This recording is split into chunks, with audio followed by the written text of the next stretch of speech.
This is a work of cinematic fiction created entirely for entertainment purposes. All characters, organizations, events, and locations are wholly fictional. Any resemblance to real persons, living or dead, or actual events is purely coincidental. She had bodyguards positioned at every entrance, a legal team on standby, and a merger worth $3 billion 40 minutes from closing. And none of it mattered.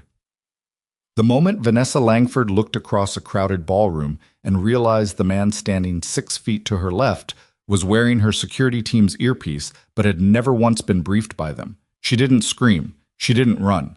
She walked toward the nearest hotel employee she could find, a quiet man in a plain dark jacket restacking napkins near a service cart, and she leaned close enough that only he could hear her. "Help me." If this kind of story grips you, ordinary people caught in extraordinary danger, quiet courage showing up when no one expects it, then you're in exactly the right place. Hit that subscribe button right now so you never miss what comes next. Tap the like if this already has your heart moving. And drop a comment below telling us the city and country where you're watching from. I want to see just how far this story travels.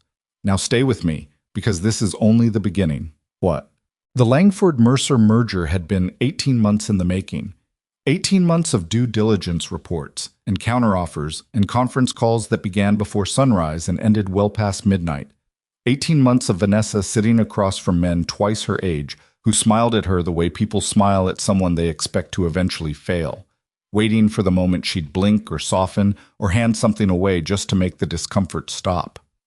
She never did.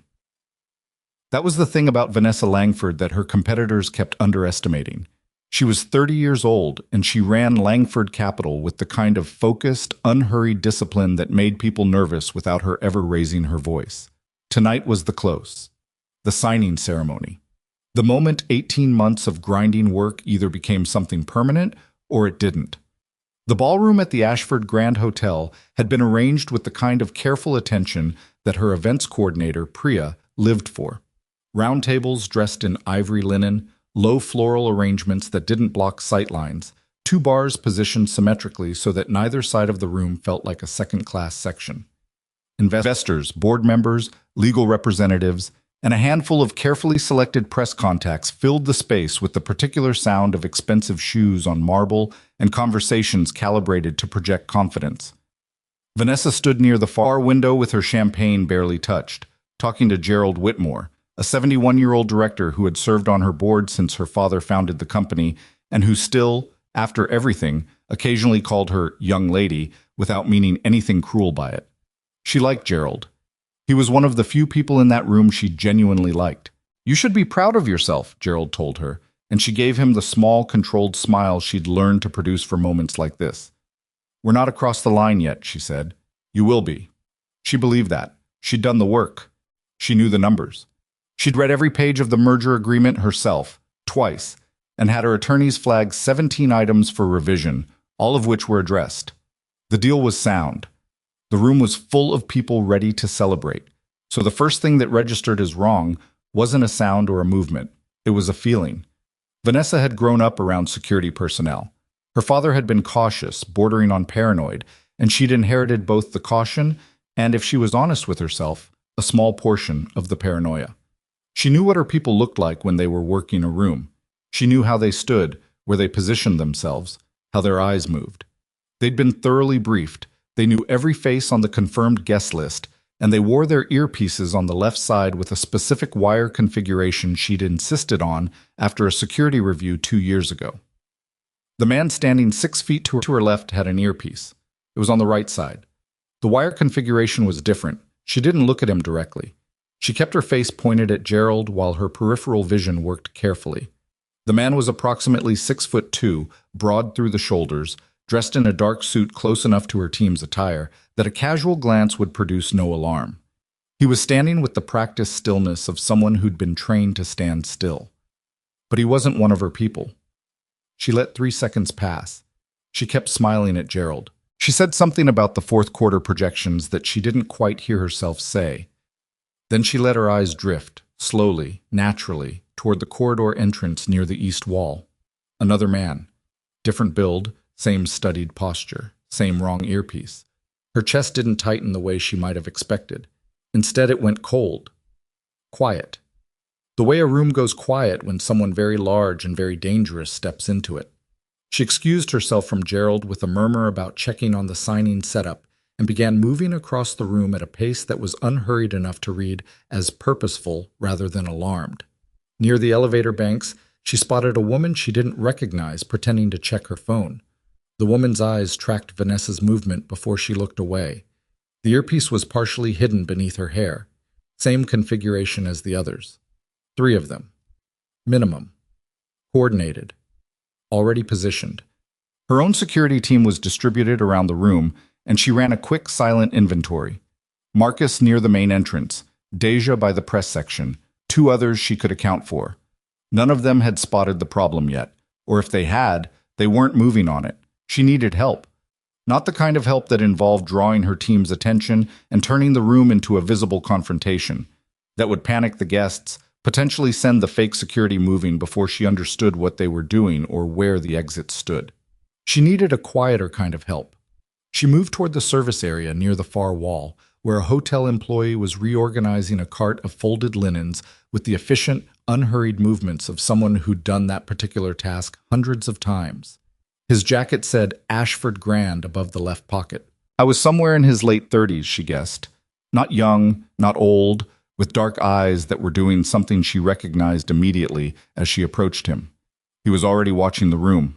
Not the guests, not the bars.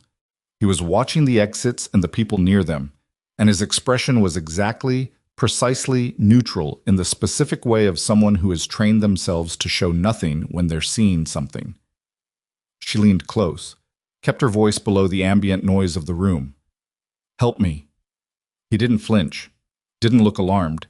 His eyes moved to her face and then, in one clean, unhurried arc, completed a scan of the room that told her he'd been doing the math before she ever reached him.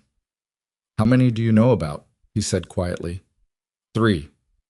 There are 4, he said. The woman near the elevators has a partner in the corridor she's covering for. Don't look. He was already reaching for the service cart, repositioning it slightly. Walk behind this toward the door to your left. Don't walk fast. Who are... Walk, he said. Not harsh, just certain. She walked. His name was Cole Bennett, and he had been the Ashford Grand's night manager for 2 years and 4 months. The night manager job suited him in ways that were difficult to explain to people who hadn't spent years functioning in high-pressure environments and then needed everything quiet. The hours were unconventional, which was a problem for most people and suited Cole precisely. The work was varied: maintenance issues, guest complaints, staff coordination, the occasional situation that required diplomacy or calm authority. And it demanded enough attention to keep his mind occupied without the particular kind of adrenaline that he'd spent years trying to put behind him.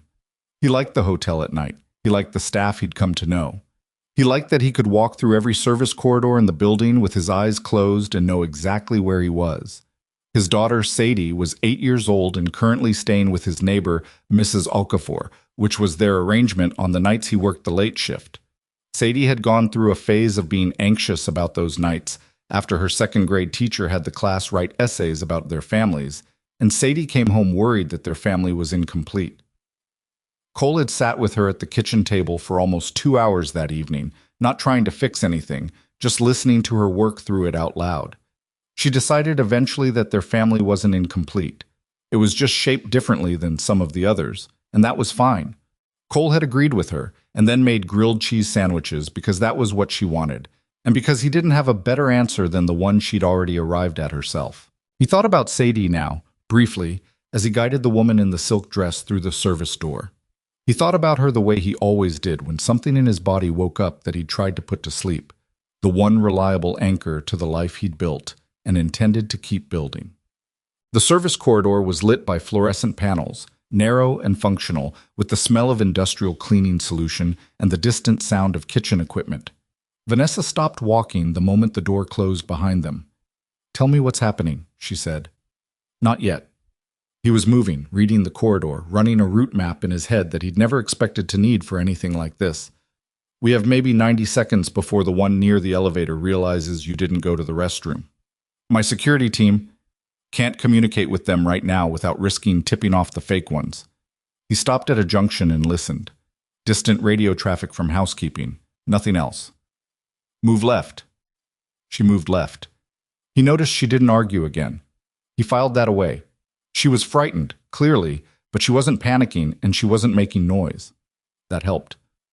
The man in the suit by the east corridor, she said, keeping pace with him. He had the same earpiece as my guys, but wrong side, wrong wire. You saw that. 30 seconds after I walked into the ballroom. She was quiet for a moment, then, "You're the night manager." "Yes." "You noticed something that my entire security team missed." "Your team is good at what they're trained for," Cole said. "Guest protection in a static, controlled environment. They're watching for obvious threats. These four were dressed for the room and positioned correctly enough to read as yours on a quick look. Someone briefed them on your team's setup. Which means someone on my side gave them the details." "Yes." He heard her breath change slightly. Not panic. Something harder than panic. The kind of realization that lands in your chest and doesn't move. They reached a laundry room. Cole pulled the door open and found what he needed. A rack of hotel jackets in various sizes waiting for distribution. He took one that would approximate her size and held it out. "Put this on over your dress." She looked at it. "I know," he said. "It's not about the jacket," she said quietly, and took it from him. She pulled it on without fussing. Her silk dress was still visible below the hem, but from a distance, in a corridor at a glance, she read differently. The transformation wasn't elegant. It was sufficient. He grabbed a service clipboard from a hook near the door and handed it to her. "Hold this like you've been holding it for an hour." "You've done this before," she said. He didn't answer that. Victor Slade had run 11 operations in the past 4 years. He had an exacting methodology and a genuine distaste for improvisation, which was why he built in redundancies that most contractors didn't bother with. He had 2 men at ground exits, one in the parking structure, the woman near the elevators, her partner in the corridor, and himself positioned at a remove with sightlines to the communication feeds. When the woman near the elevators reported that the target had moved from the window toward the far wall and then simply stopped appearing in the room, Victor didn't raise his voice. He calmly adjusted the operation. "Soft sweep of the service areas," he said into his comm. "She went somewhere between the main floor and the east wall. Move quietly." He wasn't alarmed. Targets sometimes moved in unexpected directions. That was why he had coverage at the exits. She would appear somewhere, and when she did, he would have people there. What Victor did not know yet, what he wouldn't know until much later, when it would no longer do him any good, was that the hotel employee who'd been standing near the service cart had been watching his people work from the moment the first one took position, and that the hotel employee was not, in any meaningful sense, just a hotel employee. Cole found an access panel near the south kitchen corridor and listened to the radio traffic from housekeeping for 40 seconds until he had a picture of where the hotel's own staff were moving. "Third floor is clear," he said, half to himself. "East stairs." "How do you know the third floor is clear?" "Housekeeping finished the turn-down service 12 minutes ago. There's a maintenance report in from 11 that put a plumber in 312 until 9, and he checked out at 9:14. The floor's quiet." She stared at him. "I pay attention to the building," he said, which was true as far as it went. They took the east stairs to the third floor. He moved her through a corridor to a room he knew was currently unoccupied, a conference room used for business meetings that had no events booked until the following morning. He got the door open with his master key and put her inside. "Give me your phone," he said. She hesitated. "I'll explain in a moment, please." She handed it over. He turned it face down and set it on the table without touching the screen further. "If you need to call someone, tell me who, and I'll make the call from the hotel landline in here. Do not use your cell phone until I tell you it's safe." "Why not?" "Because 4 trained people walked into a ballroom knowing exactly where you'd be standing, what your security team's earpieces looked like, and which exits you'd be most likely to use." He kept his voice level. "They had good information about you, good and recent. And the most efficient way to track you in a building this size is a device you carry everywhere." Vanessa sat down slowly in one of the conference chairs. She set the clipboard on the table with precise, controlled care, like a person keeping their hands occupied so they don't do something else with them. "My phone," she said. "Probably. We'll find out." "How?" "I know someone." He moved to the landline on the credenza and picked it up. He hadn't called Miles Rourke in 14 months, and the last time he had it was to wish him a happy birthday, and mostly to confirm to himself that he still could, that the life before this one hadn't entirely calcified into something he could only access in the particular hours between 2 and 4 in the morning when he woke up and couldn't get back to sleep for a while. He'll be awake. Miles picked up on the second ring, which wasn't a surprise. Cole Bennett, Miles said. The fact that you're calling me from a hotel landline at 10:47 on a Wednesday tells me something interesting is happening. I need you working, Cole said. A brief pause. Send me what you've got. Coordinated extraction team, minimum 4 operators, private contractor setup, targeting a CEO named Vanessa Langford, Langford Capital. He glanced at her. She was watching him with an expression he couldn't quite read, not disbelief exactly, more like someone rapidly revising a mental picture. I need to know who's funding it and how they got her security details specifications. Give me 40 minutes. I'd rather have 30. Then you'd better hope they're sloppy, Miles said. Stay off her phone. Cole hung up. Vanessa looked at him for a long moment. The merger documents, she said suddenly. There were files missing from the final package. I noticed 2 weeks ago, and my CFO told me it was an administrative error. And there was an anonymous message 3 days ago telling me to postpone the signing. She paused. I ignored it. Cole pulled a chair out from the table, turned it around backward, and sat down across from her. He studied the tabletop for a moment. Tell me about your CFO, he said. The way she went still when he said that told him most of what he needed to know before she said a single word. Outside in the corridor, the building's ventilation system hummed steadily, and somewhere below them, 4 people in wrong earpieces were conducting a methodical sweep of a hotel that Cole Bennett knew better than anyone alive. He let her talk. Vanessa talked. She talked the way people talk when they've been holding something at arm's length for weeks, and suddenly the arm gets tired. Not all at once, not in a clean, organized presentation the way she might have delivered a board report, but in pieces that came out slightly sideways, circling back, correcting themselves. Cole let her. He didn't interrupt. He'd learned a long time ago that the most useful thing you could do when someone was trying to hand you information they hadn't fully processed themselves was to stay quiet and let them find the shape of it. Damian Crowe had been her CFO for 9 years. She'd hired him when Langford Capital was still finding its footing after her father's health forced a leadership transition. And she had been 21 years old and standing in an office that felt 3 sizes too large for her, interviewing candidates who kept directing their answers slightly to the left of her face, toward the empty chair where a man should have been sitting. Damian hadn't done that. He'd looked at her directly. He'd answered her questions with the kind of specific, unembellished competence that she respected, and when she offered him the position, he'd simply said, "Good. When do we start?" 9 years. She'd trusted him with the company's financial architecture the way you trust a structural engineer with the walls of a building you intend to live in for the rest of your life. She stopped reviewing certain categories of internal reporting because Damian reviewed them. She signed off on restructuring decisions based on his modeling. She had, she said quietly, given him access to more of the company's operational detail than she'd given anyone except her own legal counsel. Including your security arrangements, Cole said. She stopped. Yes. Briefings, protocols, earpiece specifications. He sat in on 3 security reviews in the past 2 years. Her voice had gone very flat. He asked good questions. I thought he was being thorough. Cole nodded slowly. He didn't say anything about that. There wasn't anything useful to say. The missing documents, he said instead. What were they? Financial modeling files, 2 of them. They weren't in the final merger package when I reviewed it last week.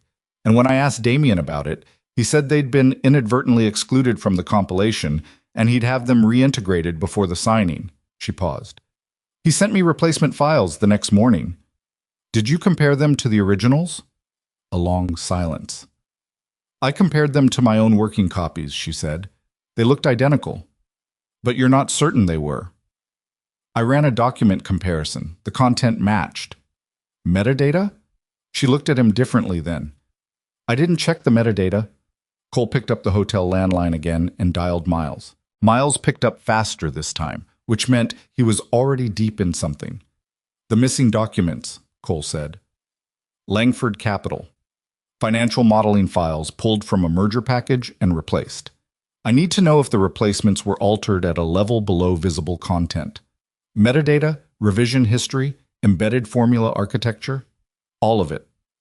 I'm already inside their external filing records, Miles said, which should have been alarming and wasn't, because Miles Rourke's relationship with digital architecture had always been difficult to categorize legally, and Cole had decided years ago not to spend energy on that particular question. Give me her credentials for the internal system. Cole looked at Vanessa. She was already writing them on the back of a hotel notepad she'd pulled from the credenza. She slid it across the table without being asked. He read them to Miles. 30 minutes, Miles said. You said that last time. Last time I delivered in 28. Stop complaining. He disconnected. Vanessa looked at the phone. Who is he? Someone I used to work with. Doing what? Cole set the handset back in its cradle. Not hotel management. She accepted that with the same quality of focused stillness he'd noticed in the ballroom. She was clearly a person who understood that some information came in its own time, and pushing for it early just made people defensive and slowed everything down. He appreciated that about her, practically speaking.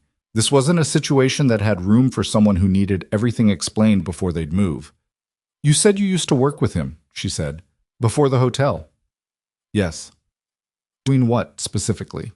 He looked at her for a moment. Through the closed conference room door, he could hear the faint sound of the elevator at the end of the corridor.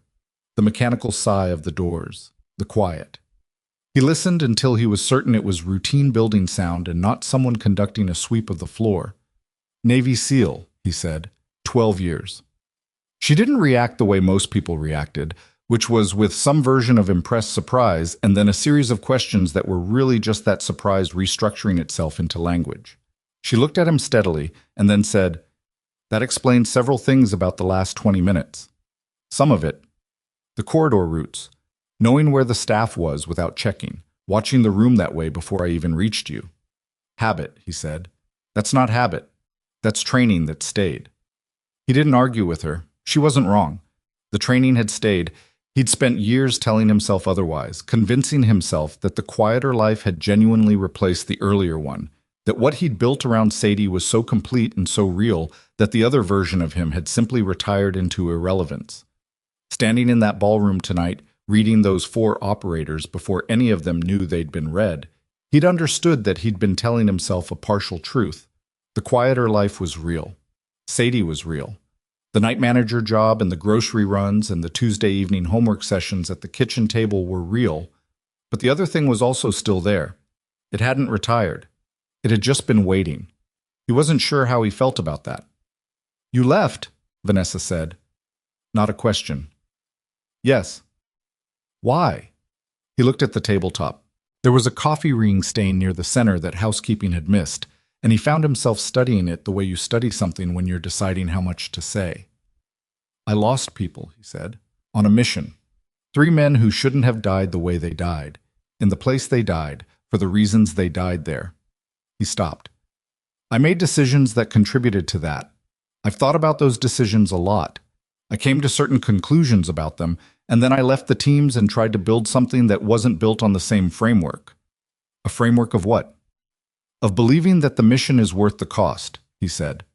I stopped believing that. Or I stopped being able to apply the math without knowing for certain what the variables actually were, which is almost the same thing in practice. Vanessa was quiet for a moment. And tonight? Tonight the variables are clear, he said. You're in danger. The danger is here. The solution set is manageable. He paused. Sadie is with Mrs. Okafor on Birchwood Lane, and she's safe. And the faster we resolve this, the faster I can keep it that way. The way he said his daughter's name, not as an afterthought, not as color, but as the actual load-bearing reason underneath everything else, seemed to land on Vanessa differently than the rest of what he'd said. She looked at him with an expression that was hard to describe. Not pity, not quite admiration. Something more careful than either of those. How old? She asked. 8. Single? Her mother left when Sadie was 14 months old, he said. It was mutual in the sense that I wasn't there enough for the marriage to survive, and we both knew it. She remarried 3 years ago. She's in Portland. Sadie talks to her on video calls every Sunday. That's a clean arrangement. It took a while to get clean, he said honestly. It wasn't clean for a long time. Before she could respond, the phone rang. Cole picked it up. Okay, Miles said, and his voice had changed. The particular shift from working mode to found something mode that Cole knew from 100 operations in a different life. The replacement documents Damien Crowe sent her aren't the same as the originals. The visible content matches. The embedded financial formulas in 3 of the projection matrices have been altered by values that are small enough not to trigger a content-level comparison flag, but large enough to shift the merger valuation by approximately $230 million. Cole said nothing for a moment. Across the table, Vanessa was watching his face. Direction? Cole said. Unfavorable to Langford Capital. The altered projections understate the asset value of 2 subsidiary holdings and overstate the liability exposure on a long-term lease portfolio. If the board approved the merger based on those numbers, the deal closes at a disadvantage to her. Significant disadvantage. And here's the part that made me spend an extra 8 minutes double-checking my own work. Miles paused. The alterations were made with credentials belonging to Vanessa Langford, her login, her device signature. If you didn't have the original files to compare against, the revision history would show her making those changes herself, 4 days ago, at 11:17 in the evening. Cole looked at Vanessa. They were building a record, he said, half to himself. Building a record, Miles confirmed. And also, I found the first thread of something else. Payment routing. Give me another 20 minutes on this part, because it's layered, but I'm seeing shell company structures that are moving operational funds into a private contractor account. Recent activity. The amounts are consistent with the kind of retainer you'd use for a professional extraction team. How close are you to a name? Close enough that you should probably assume things are going to move faster on your end in the next hour. Whoever hired these people is going to want to know why the operation hasn't completed. Cole said he'd call back and hung up. He gave Vanessa the full picture. He didn't soften any of it. She sat with it for a long moment. He watched her absorb it the way a very controlled person absorbs something that wants to take them apart. By going very still, by breathing carefully, by letting the information settle into place before allowing herself any response to it. He was going to tank the merger valuation, she said finally, and make it look like I did it myself. So when the deal fell apart afterward, or when the discrepancy was discovered, I'd look like either a fraud or someone who'd lost her grip on her own company. She said it without inflection. He's been telling the board for months that I've been under too much pressure, that I need support, that the expansion strategy was moving faster than I could manage. She stopped. I thought he was being loyal, that he was covering for me in rooms I wasn't in. He was setting a foundation, Cole said, so that when the moment came, they'd believe him. Her jaw tightened. 9 years. Cole didn't say anything. There wasn't a version of what she was feeling that words helped with much. He'd had his own version of it, the specific quality of betrayal that comes not from strangers, but from people you'd extended genuine trust, and who had understood exactly the value of what they were taking when they took it. He stood up and moved to the door, listened for a moment, then came back. We can't stay on this floor much longer, he said. They'll work through the building systematically. 3rd floor is quiet now, but that won't hold. Where do we go? Down. Basement level. There are maintenance corridors that run under the east wing. They connect to the utility infrastructure beneath the parking structure. I know every junction point. He looked at her shoes. Silk dress, hotel jacket, 3-inch heels that she'd been wearing for the better part of 6 hours. Can you move in those? She looked down at them and then back up at him. I'll manage. It's going to be concrete floors and some uneven surface near the mechanical room access. I said I'll manage. He nodded. He believed her. I'm going to step into the corridor and check the path to the stairwell. I'll be back in under 2 minutes. Do not open this door for anyone. What if someone from my actual security team finds me? They'll knock 3 times and wait. That's not a protocol your team uses, which means if someone knocks that way, it's me, and if someone knocks any other way, don't answer. She looked at him steadily. You thought of that just now? Yes. That fast? Yes. She nodded slowly. All right. He went into the corridor. It was empty and quiet, the soft institutional hum of a hotel in its later evening hours. Most guests retreated behind closed doors, the staff completing their rotation tasks in predictable patterns, He could map in his head without effort. He moved to the stairwell door and looked through the reinforced glass panel into the stairwell below. Empty. He listened. Nothing. He came back and knocked 3 times and waited. The door opened. "Clear," he said. "Stay close and don't talk in the stairwell. Sound carries." They went down. The basement level of the Ashford Grand was not a place most guests ever encountered, and not a place most staff spent significant time.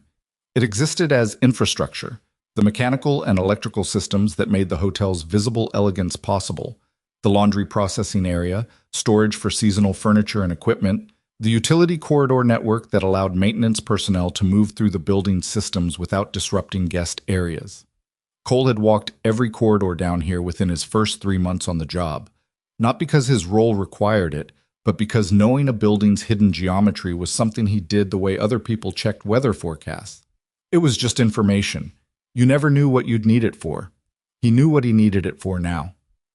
He moved Vanessa through the main mechanical room, past the boiler infrastructure and the electrical panel array, through a secondary access corridor that smelled of concrete and old metal and the particular dry warmth generated by equipment running continuously.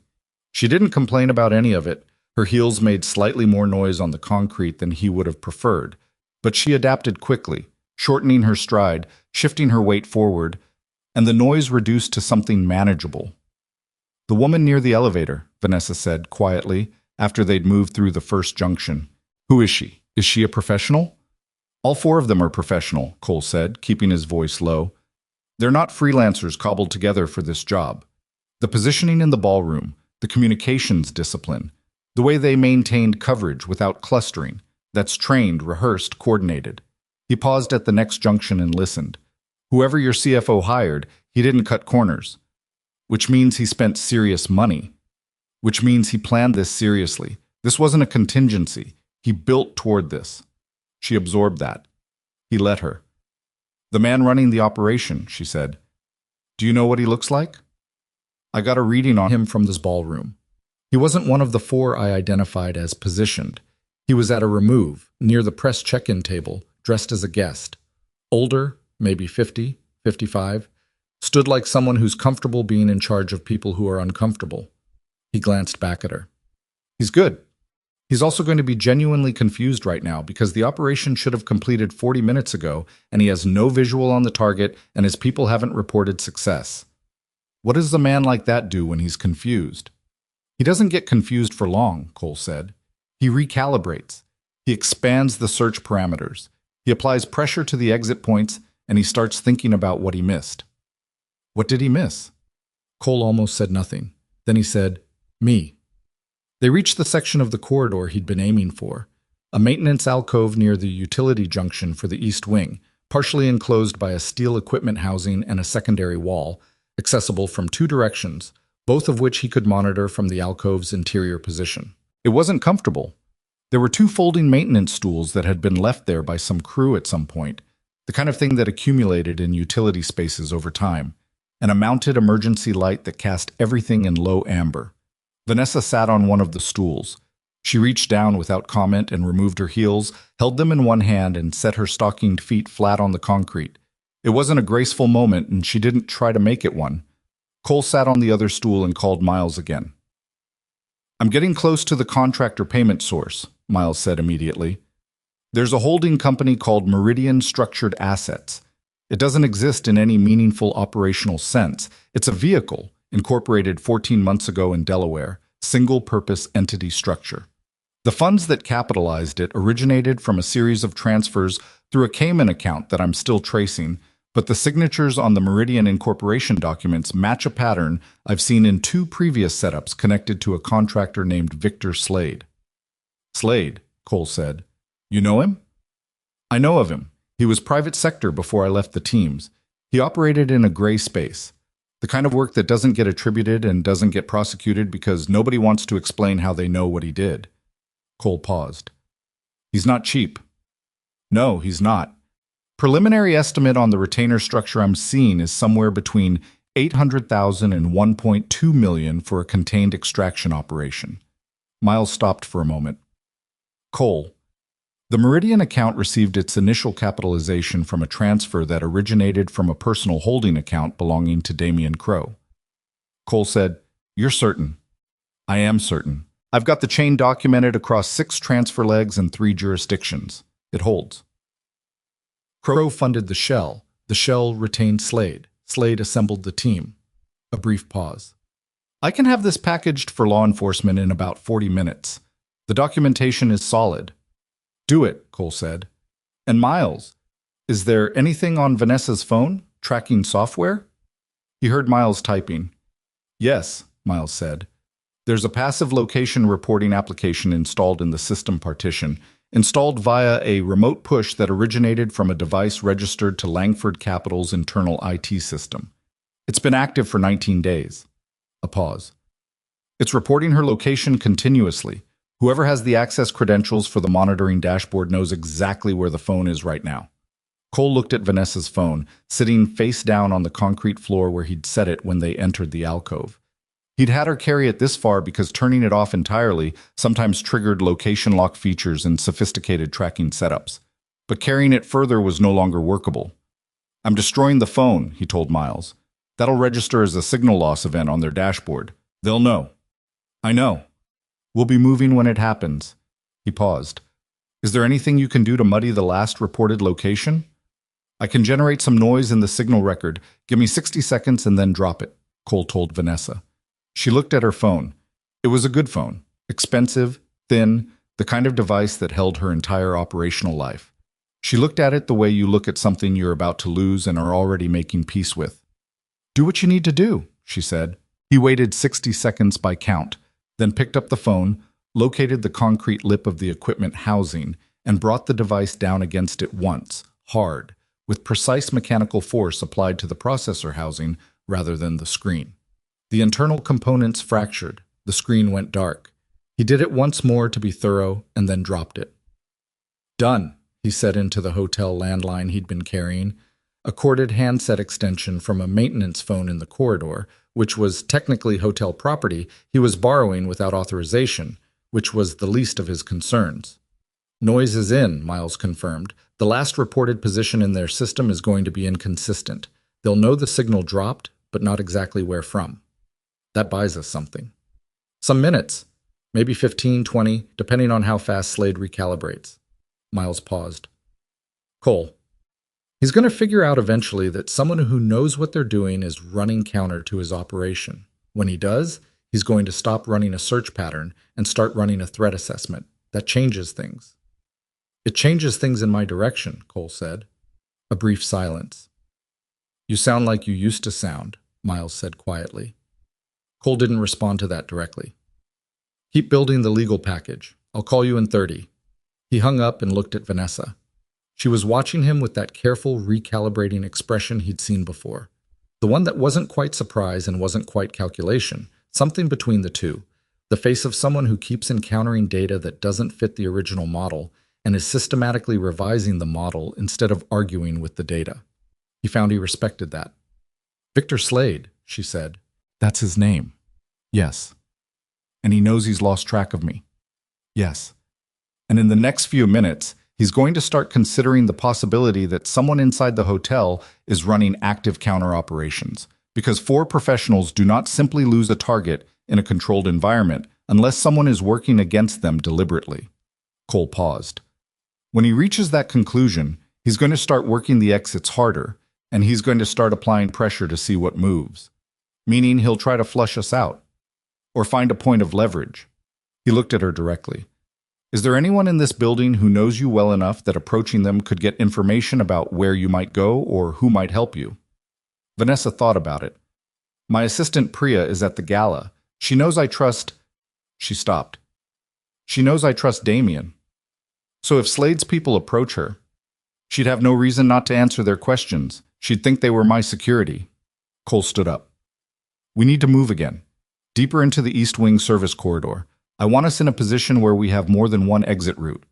He extended a hand to help her up from the low stool, a small automatic courtesy, and she took it without comment.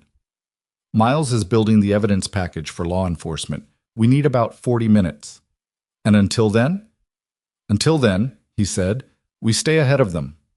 Vanessa was quiet for a moment as they moved back into the corridor, her stockinged feet making almost no sound on the concrete now, heels carried in her left hand, her right hand holding the collar of the hotel jacket slightly closed against the cool basement air.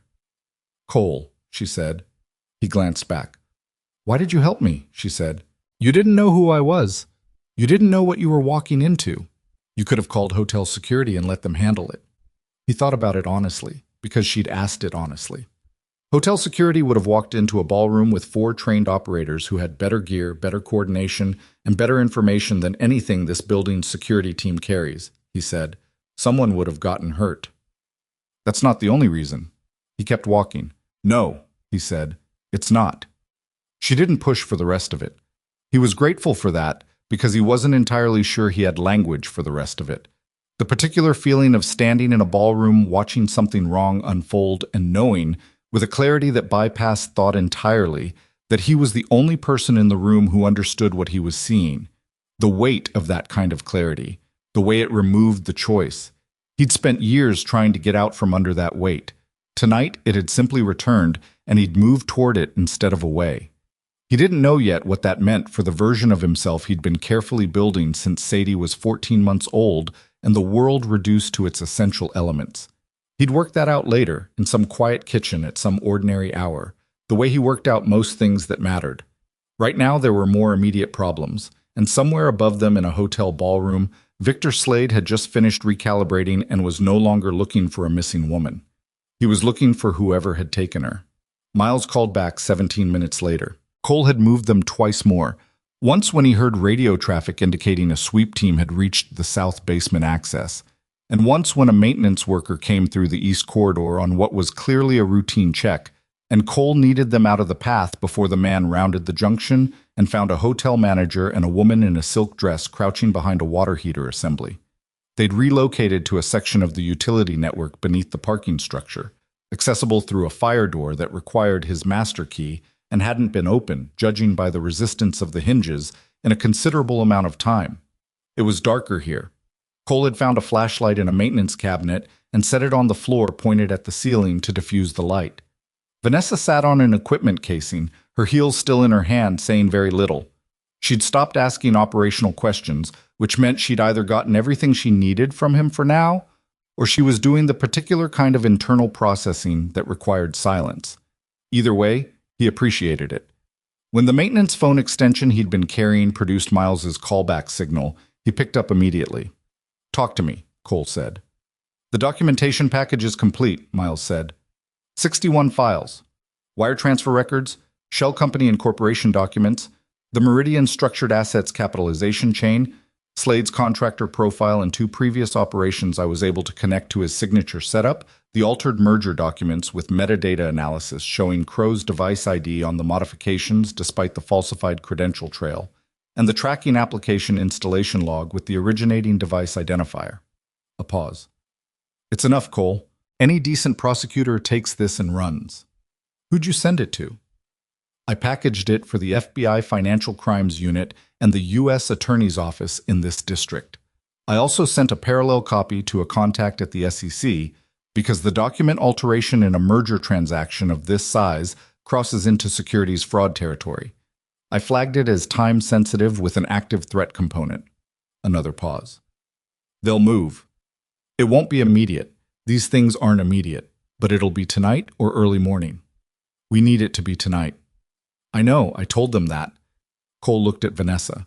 She was watching him with eyes that were tired and steady at the same time, the expression of someone running on adrenaline and the kind of core discipline that doesn't clock out. "Miles found what we needed," Cole told her. "The full chain. Damien to the shell company to Slade. The document alterations. The tracking software. It's been sent to federal authorities."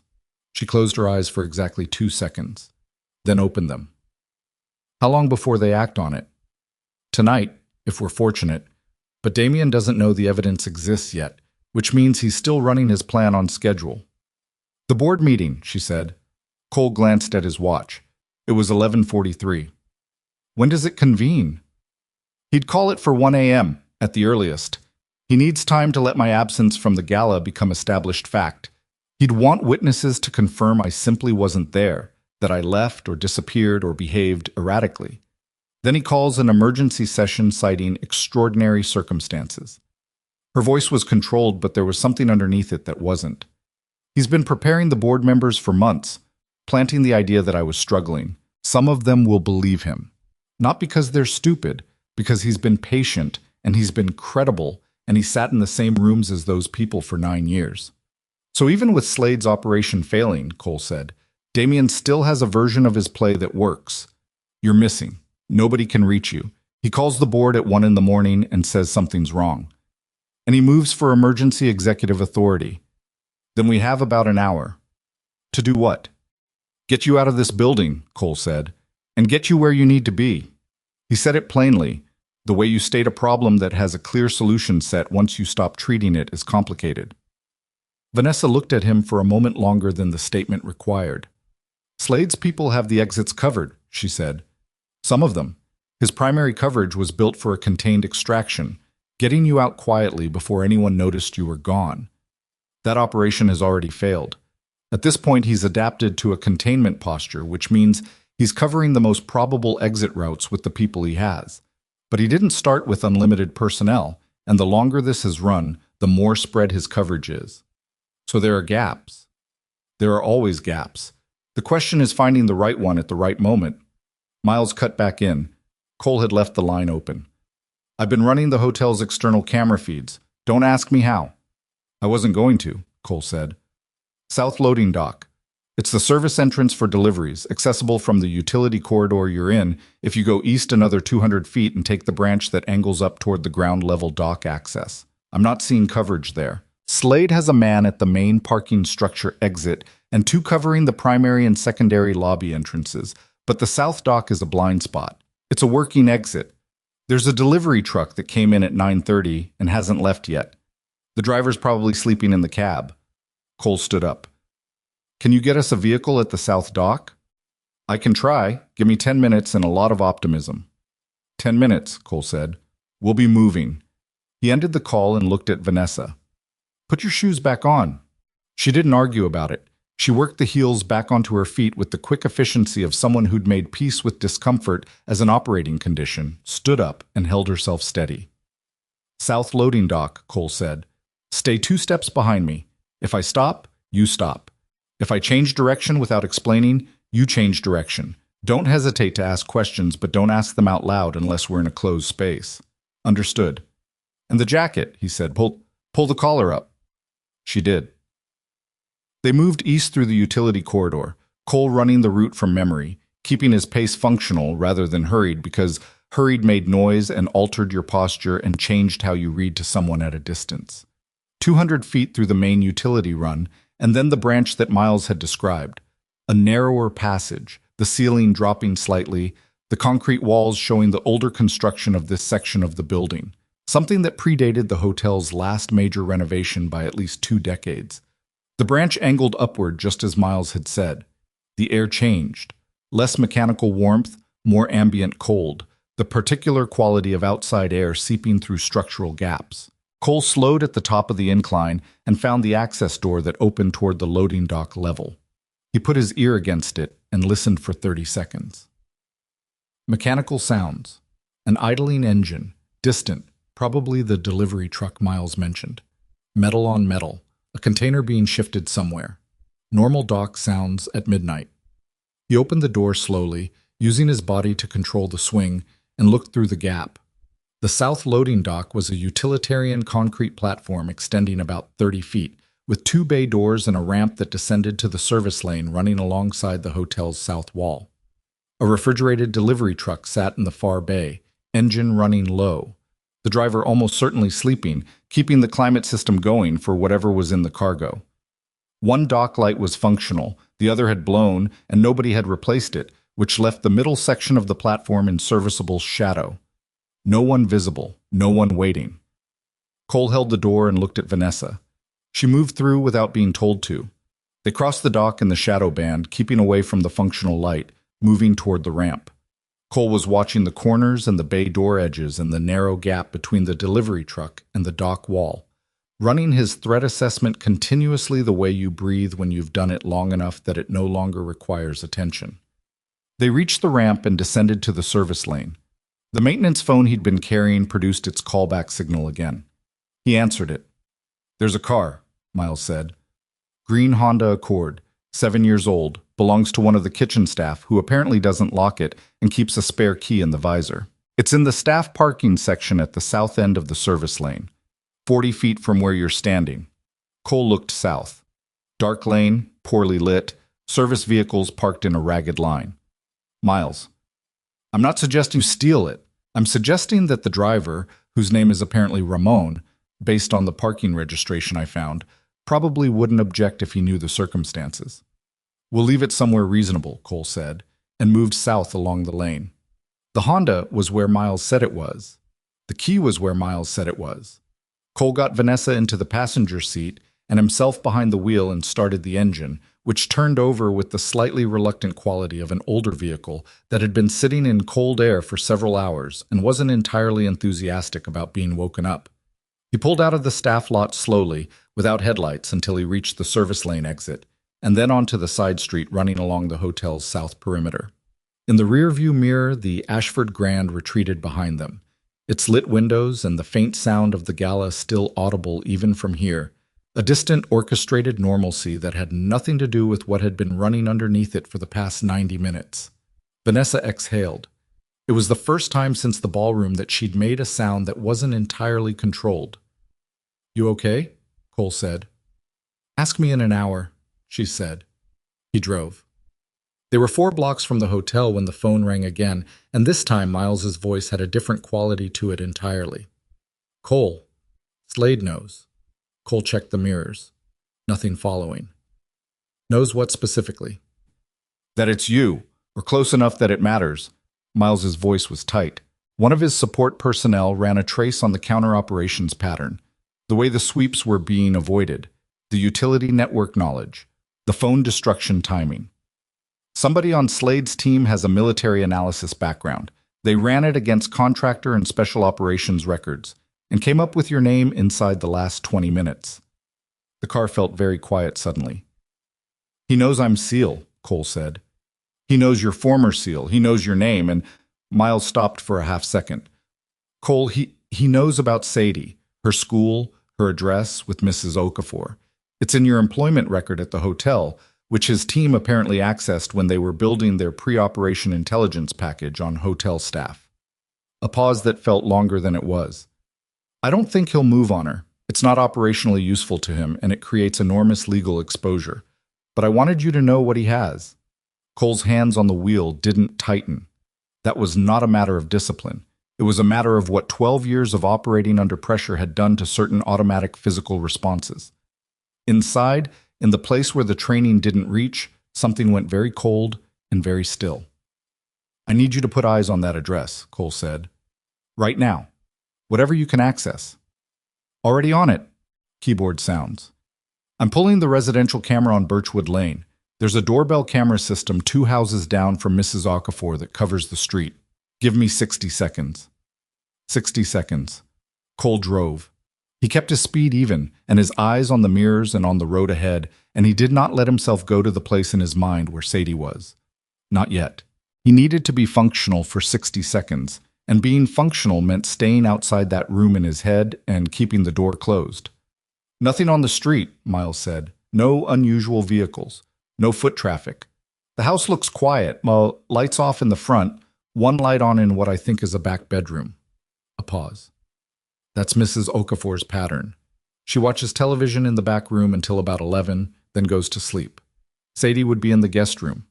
Can you maintain that feed?" "Yes." "Tell me the second anything changes on that street." "I will." Miles was quiet for a moment. "Slade is going to recalibrate again. He doesn't have the extraction asset anymore. You're out of the building. He knows he's blown the primary operation. But he's a professional, and professionals don't abandon the field without trying to recover something. He's going to look for leverage." "He won't touch Sadie," Cole said, "not because he has a conscience, because it turns a corporate extraction operation into a federal kidnapping charge, and every law enforcement resource in the state comes down on him. He's smart enough to know that." "I think you're right," Miles said. "But I also think you should know that I think that, rather than being certain of it." "Noted," Cole said. Vanessa had been listening. She'd been quiet through the entire call with the quality of someone who understood they were receiving information they needed but didn't have standing to interrupt. When Cole put the phone down, she turned toward him. "Your daughter," she said. "She's safe," he said. "Miles has eyes on the house." "I'm sorry," Vanessa said. "Cole, I'm sorry. You didn't sign up for. Don't," he said, not harshly. "Don't apologize for someone else's decisions. You didn't hire Slade. You didn't put a tracker on your own phone. You didn't build a shell company to fund a contractor operation against yourself." He paused. "The only person responsible for this is the man who built it." She was quiet for a moment. "Damien. And Slade. And the people he assembled." Cole checked the mirrors again. Still nothing following. "Right now, the most useful thing we can do for Sadie and for you is to make sure you walk into that boardroom before Damien has a chance to use your absence." He watched something shift in Vanessa's expression, not hardening exactly, but clarifying, the way a picture comes into focus when you adjust the lens to the right setting. She straightened slightly in the passenger seat. "Where are we going?" she said. "Somewhere with a secure connection so Miles can get us everything we need in a format that's presentable to the board. And somewhere that gives us time to think through exactly how this plays." He glanced at her. "Do you have anyone on the board you trust absolutely? Not Damien-level trust. Someone you'd stake the company on." She thought about it. "Eleanor Marsh," she said. "She's been on the board for 6 years. She was a federal judge before she retired. She doesn't trust easily, and she doesn't move on incomplete information." A pause. "She's also the one person on that board who Damien has never quite managed to charm." "Can you reach her?" "If I borrow your phone." "We'll find a landline," Cole said. "Miles's concern about call intercept is valid, as long as Slade's operation is still technically active." He turned north onto a wider street. "There's an all-night diner 3 blocks from here. I know the manager. We can use the back office phone." "You know the manager of an all-night diner?" "I do a lot of late-night shopping," he said. "It's a small neighborhood." It wasn't exactly a joke, but it wasn't not a joke either, and Vanessa looked at him with an expression that might, under different circumstances, have been the beginning of a smile. The diner was called Patrice's, and it was the kind of place that existed in its particular form because someone had decided 20 years ago to keep it open all night and had never reversed the decision. Formica countertops, 4 booths along the window, a pie case that held 3 kinds at any given time, and a staff of 2 after midnight who moved through their work with the comfortable economy of people who'd been doing it long enough to stop thinking about it. The manager, a broad, unhurried man named Dennis, who Cole had been buying coffee from for 18 months, looked up from the back counter when Cole came through the kitchen entrance and said, with remarkable composure, for a man confronted with a hotel night manager and a woman in a silk dress and a hotel jacket at 10 minutes to midnight, "Cole, you look like you've had a complicated evening."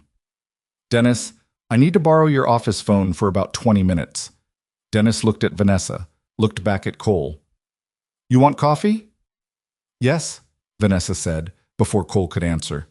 Dennis brought them coffee and pointed them toward the back office and asked no further questions, which was one of the things Cole valued most about Dennis. The office was small and stacked with supply invoices and a filing system that appeared to operate on geological principles, but the phone was functional and the door closed, and that was what mattered. Vanessa called Eleanor Marsh while Cole stood near the door and thought through the operational picture. The conversation with Eleanor Marsh was not brief, and it was not comfortable. Cole could hear it one-sided. Vanessa's voice moving from explanation to evident summary to firm instruction, and he could read from the quality of the pauses what Eleanor was saying, more or less. Disbelief, initially. Then the careful questions of someone who didn't accept things easily but processed them thoroughly when she did. Then something that sounded like controlled anger, which was the best possible response you could get from a retired federal judge confronted with evidence of a 9-year fraud by someone she'd shared boardrooms with. "She needs to see the evidence files before the meeting," Vanessa said, covering the receiver. "She won't move without seeing them. She doesn't do things on faith. Miles can push them to any secure email address. She doesn't use email after 9 p.m. Cole almost said something about that and decided against it. "Fax?" Vanessa relayed the question. A pause. Then, She has a fax machine. Cole called Miles from Dennis's second phone line, which Dennis had mentioned once in passing as the line he used for supplier disputes and which Cole had filed away without knowing why. Miles, who had clearly been waiting for exactly this kind of problem, said he could push everything to a fax number in about 6 minutes and that the quality would be sufficient for review purposes. The fax machine in the office of a retired federal judge on the north side of the city began receiving 61 pages of documented financial conspiracy at 11:17 in the evening. While they waited, Vanessa sat in Dennis's office chair with both hands wrapped around the coffee mug and stared at the middle distance. Cole stood.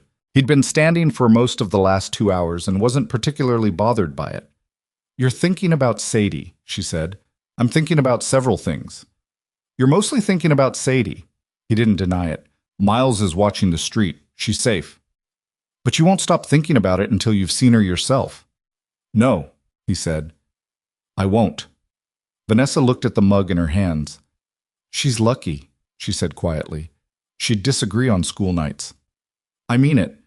To have someone who builds their whole life around making sure she's okay." She stopped. "My father was a good man. He worked very hard. He just wasn't present in the way that required nothing from the other person." She glanced up. "I used to think that was just how fathers were. Dedicated but distracted. There for the big things and somewhere else for the rest." Cole didn't say anything for a moment. He was dealing with what he knew how to deal with, he said finally. "Most people are." "Is that what you tell yourself about the mission? The one you lost people on?" He looked at her. The question landed differently than he expected. Not intrusive, not pushing for something, just direct in the way she was generally direct, which he'd noticed was her actual default mode rather than a professional affect. "Sometimes," he said. "Other times I think there are decisions that don't have a charitable interpretation, and you just have to live inside that. And you've found a way to live inside it." "I found Sadie," he said. "That's not the same thing as resolving it, but it's the thing that made the rest possible." Vanessa looked at him for a long moment. There was something in her expression that was honest in a way that had nothing to do with the boardroom or the merger or the last 2 hours of running through hotel corridors. Something personal and slightly unguarded, which he suspected was not a thing she let happen often. Then the phone rang. Miles. "Eleanor Marsh received all 61 pages," Miles said. "I've also got an update on the federal contacts. The FBI field office duty agent flagged it as priority, and they're assembling a response team. Estimate 2 hours before they're positioned for action on Crow and for a warrant on Slade." A pause. "Cole?" "Slade has moved. He pulled his exit coverage from the hotel. All 4 operators and himself.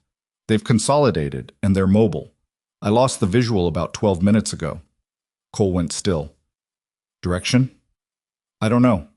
The hotel cameras lost them as they exited through the north parking structure. I haven't been able to reacquire on city traffic feeds." Miles's voice carried the particular tension of someone delivering incomplete information they wish were complete. "I'm working on it." "He's not going to Birchwood Lane," Cole said, and he was saying it for himself as much as for Miles, working through it out loud. "He's smart, and he's mobile. And he knows the federal clock is ticking even if he doesn't know exactly how close it is. He's not going to add a kidnapping charge to his exposure." "Agreed," Miles said, "but he's going somewhere with 5 people. He's going to try to salvage something for his client." Cole looked at Vanessa. "If Damien's board meeting proceeds and succeeds, Slade still gets paid regardless of whether the extraction happened. His contract obligation was to remove you from the field tonight. You're removed, you're missing, you're out of contact, you can't reach the board in time." "Except I can," Vanessa said. "Except you can. But Slade doesn't know that yet." Cole moved to pick up the phone. "What he probably does know is that the evidence against Damien exists and is somewhere. He knows I've been running counter operations. He knows I had support, and he knows the documentation his own team built on Damien's finances is compromised. He's going to try to reach Damien, either to warn him or to collect payment before everything collapses." "Which means Damien gets warned," Vanessa said, "or Slade gets paid and disappears. Either way, it matters less than you think right now, because the evidence is already with federal authorities, and it's already with Eleanor Marsh." Cole was pulling the pieces into order in his mind, working the timeline. "The board meeting, 1 a.m., you said." Damien will call it for 1. It's 11:41 now, 79 minutes. He looked at Vanessa directly. Can Eleanor Marsh delay the meeting, buy us time to get you there? She can object to the emergency designation. Under the company bylaws, an emergency board session requires agreement from at least 3 directors, and if Eleanor objects immediately and forces a procedural review, it slows the opening by at least 20 minutes. Does she have the standing and the inclination to do that? She has the standing, Vanessa said, and after reading 61 pages of evidence that a man she's shared a boardroom with for 6 years has been systematically committing fraud, yes. I think she has the inclination. Cole called Eleanor Marsh directly. Vanessa gave him the number from memory and spoke to her for 4 minutes. Eleanor Marsh was, in those 4 minutes, exactly what Vanessa had described. Precise, unimpressed by drama, entirely focused on what was factually established versus what was inferred, and genuinely, quietly furious in the way of someone who views deception as a personal insult to everything they've spent their professional life serving. She said she would delay the meeting. She said she would also be making 2 phone calls to other board members she trusted before 1 a.m. She said she expected Vanessa to be in that boardroom. I'll be there, Vanessa said when Cole handed her the phone for the final confirmation. She handed it back and they looked at each other across Dennis's cluttered office. We have 75 minutes, Cole said. Can we make it? If we leave in the next 10, yes. He was already thinking through the route. City traffic at midnight was manageable. The building where Langford Capital's satellite office held its board meetings was 22 minutes from here without complications, and he wanted buffer for complications. The harder problem is Slade. You said he's not going to Sadie. He's not. But he's mobile with 4 operators and he's trying to salvage his operation. And the most direct path to salvaging it is making sure you don't arrive. Cole paused. He may not know where you're going, but if he figures out the board meeting timeline, which he might, if Damien tells him, then he knows where you need to be. So we might be walking into another containment. Possibly. And your plan is? Cole thought about it for a moment. He thought about a conversation he'd had with himself many times in the years since leaving the teams. The conversation about what the instincts were for, if not for this. About what it meant to carry something heavy for a long time, and then encounter the one situation where putting it down was not an option. He thought about Sadie asleep in Mrs. Okafor's guest room, and the particular way she breathed when she was deep asleep, which he knew because he'd stood in doorways more times than he could count, checking. He thought about 3 men in a location he never talked about, and the decisions that had put them there, and the weight of that which had never fully left. And then he thought about the difference between running from something and running towards something, and how from the outside they could look identical, but from the inside they were not the same thing at all. My plan, Cole said, is to stop running and let them come. Vanessa looked at him. There's a building, he said. Industrial East Side, I know it. I did a security assessment on it 18 months ago when the property management company was a client of the hotel for event services. It's vacant now, partially. The structure is intact, but the interior is open, which means I control how movement happens inside it. He paused. If I can draw Slade and his team there instead of letting them choose the ground. You're talking about a trap. I'm talking about choosing the terrain, he said, which is the only real advantage anyone ever has. And while you're doing that, I get to the boardroom. Miles gets you to the boardroom. He can meet you outside. I'll have him pull away from the Birchwood Lane feed. Sadie is fine. The street is quiet. And I need someone physically present to get you into that building safely and make sure Damien doesn't have anything waiting on that end. You trust Miles. With my life, Cole said. More than once, literally. She looked at him for a moment in the particular way she'd been looking at him periodically all night, recalibrating, revising, absorbing something that kept not fitting the original model. The hotel night manager standing in a supply invoice-stacked office in an all-night diner, drinking someone else's coffee and talking about terrain advantage like it was a thing he did on weekday nights. Cole, she said. Yes. When this is over. She stopped, looked at the mug. I don't know how to finish that sentence right now. You don't have to, he said. She nodded once. Then she stood up and she straightened the hotel jacket over her silk dress, and she picked up her shoes from where she'd rested them against the desk leg, and she looked at him with something that was not quite gratitude and not quite something else, but somewhere in the complicated space between the two. "Let's go," she said. Cole called Miles, gave him the new instructions, confirmed the industrial building's address from memory, and told him what he needed in terms of approach timing and communication. Miles listened without interrupting and said, "You know this is insane," and Cole said, "I know." And Miles said, "Okay," in the tone of someone who had done insane things before with this particular person and understood that arguing was not a productive use of the remaining 71 minutes. They said goodbye to Dennis, who asked no questions and accepted Cole's promise to explain eventually, and they went back out into the cold night air in the green Honda that belonged to Ramon from the kitchen staff and was going to be returned to the staff parking lot before morning.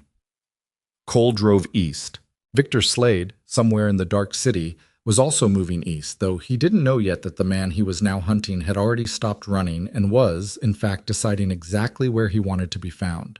The Harwick Industrial Complex had been vacant for 16 months. It had housed a mid-sized logistics company before that, and before the logistics company a light manufacturing operation that made components for commercial HVAC systems. And before that something Cole had never been able to determine from the property records he'd reviewed during the security assessment. The building was structurally sound. The property management company had been clear about that, because they were still trying to lease it, and structural compromise was the kind of detail that ended conversations with prospective tenants. But 16 months of vacancy had done what vacancy does to large interior spaces. Sections of the overhead lighting had failed without anyone to replace them. The ground floor was an open floor plan of roughly 18,000 square feet, interrupted by support columns at regular intervals and divided near the east wall by a series of former equipment housings. Low concrete platforms, 3 feet high, that created a broken terrain of partial cover and shadow. There was a loading bay on the north wall with 3 bays, 2 of which still had functional roll doors. A mezzanine level ran along the south interior wall, accessible by 2 stairways, one at each end of the building. The mezzanine overlooked the entire ground floor.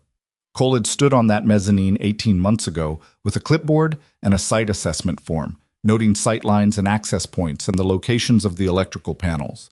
And he had written in his assessment that the building's primary security liability was its multiple access points and the difficulty of maintaining visual coverage of the ground floor from any single position.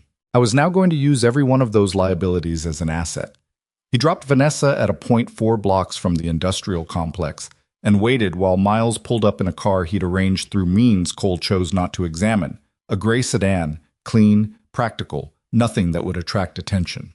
Miles was exactly as Cole remembered him, compact, quick-eyed, with the kind of face that people consistently underestimated because it was an agreeable face, the face of someone's younger brother, not the face of a man who had spent 8 years as a naval intelligence specialist and had subsequently built a cybersecurity operation that several federal agencies used informally and never officially acknowledged. They had approximately 40 seconds together while Vanessa moved from the Honda to the sedan.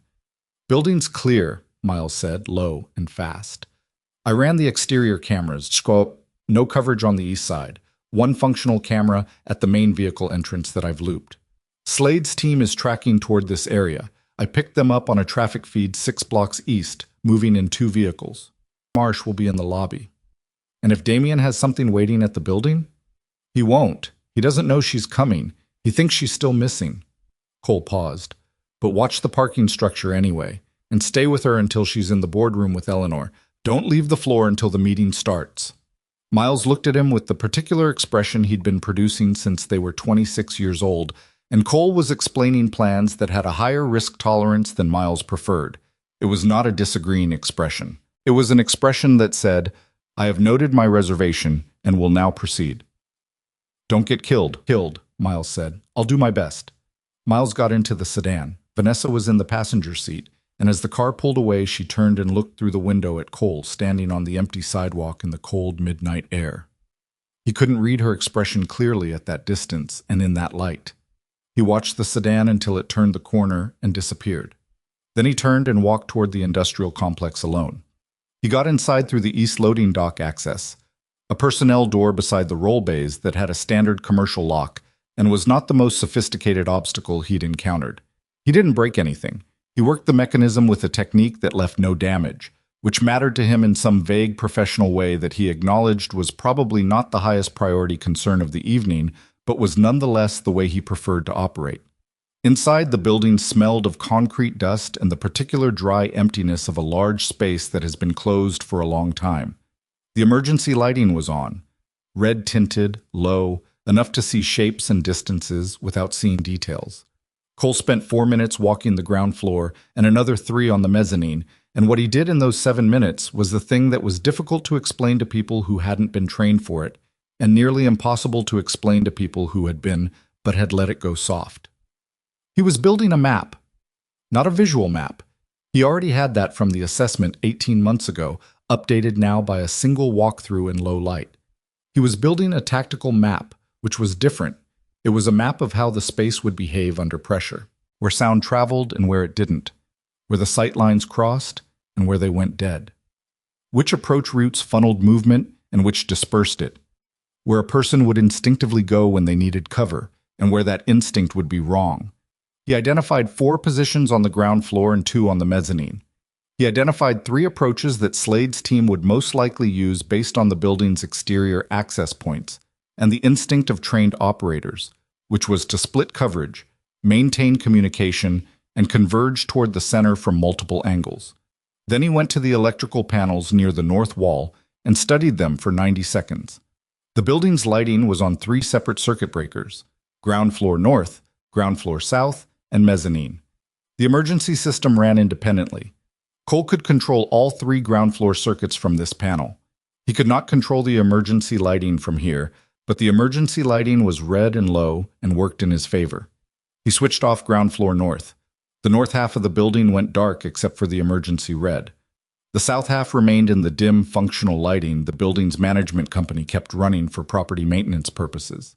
He moved to a position behind the central equipment housing on the ground floor, the largest of the concrete platforms, roughly 8 feet by 12, positioned 40 feet from the north wall and 60 from the south. From here, he had sight lines to both mezzanine stairways, to the north loading bays, and to the east personnel door he'd entered through. He could not be seen from the main entry points without someone moving at least 30 feet into the building. He waited. Victor Slade arrived in 7 minutes, which was faster than Miles had estimated, which meant the traffic had been lighter than anticipated, or Slade had pushed his driver. Cole heard the vehicles before he saw anything: 2 engines stopping outside the north wall, doors opening and closing with the minimal sound of people who were being deliberate about noise discipline. Then, 40 seconds later, the sound of the north loading bay roll door moving. They had a breaching tool for the roll door mechanism. That was interesting. It meant they'd come prepared for a building entry rather than assembling the equipment on site, which meant Slade had anticipated this location as a possible endpoint. Someone had fed him information about where Cole might go, or he'd done his own assessment of the building from the property records, or both. Cole filed that away and stayed still. 2 men came through the north bay. He could see their shapes in the darkness, moving apart from each other immediately, not clustering, spreading to widen the angle. Trained. They had flashlights, and they were using them in the disciplined short-burst pattern of people who understood that sustained light was a position advertisement. He counted. 2 through the north bay. He listened for the east door and the south wall access. East door, 1 more. He heard the lock mechanism. South, nothing yet, which meant either Slade was holding someone in reserve or the south access was being held for exit coverage. 3 inside, potentially 1 outside. Slade himself was a variable. He might be directing from outside or he might be inside. Cole thought inside. Slade was not the kind of man who directed from a safe remove when he could be in the operational environment. It was a quality Cole recognized because it was a quality he shared. The 2 men from the north bay were moving south, sweeping the open floor with disciplined flashlight bursts, maintaining their interval. They hadn't reached the equipment housings yet.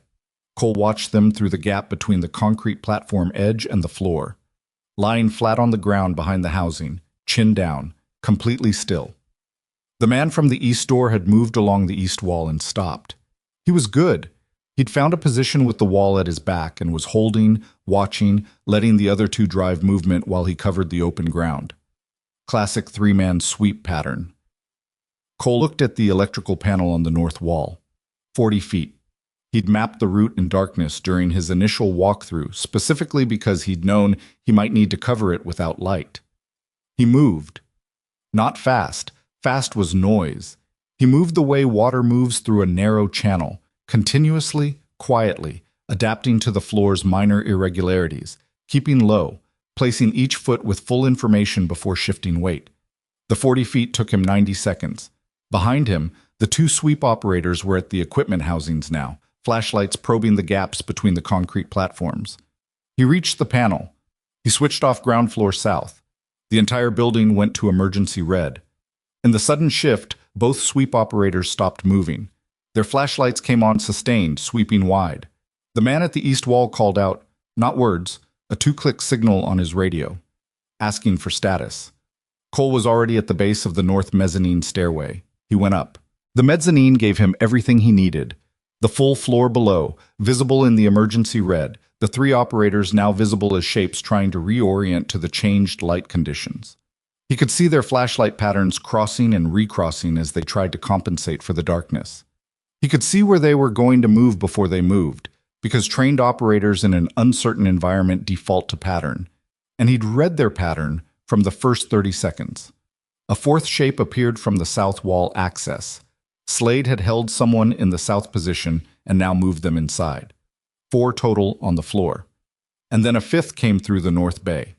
Cole looked at that fifth shape and understood immediately that it was Slade himself.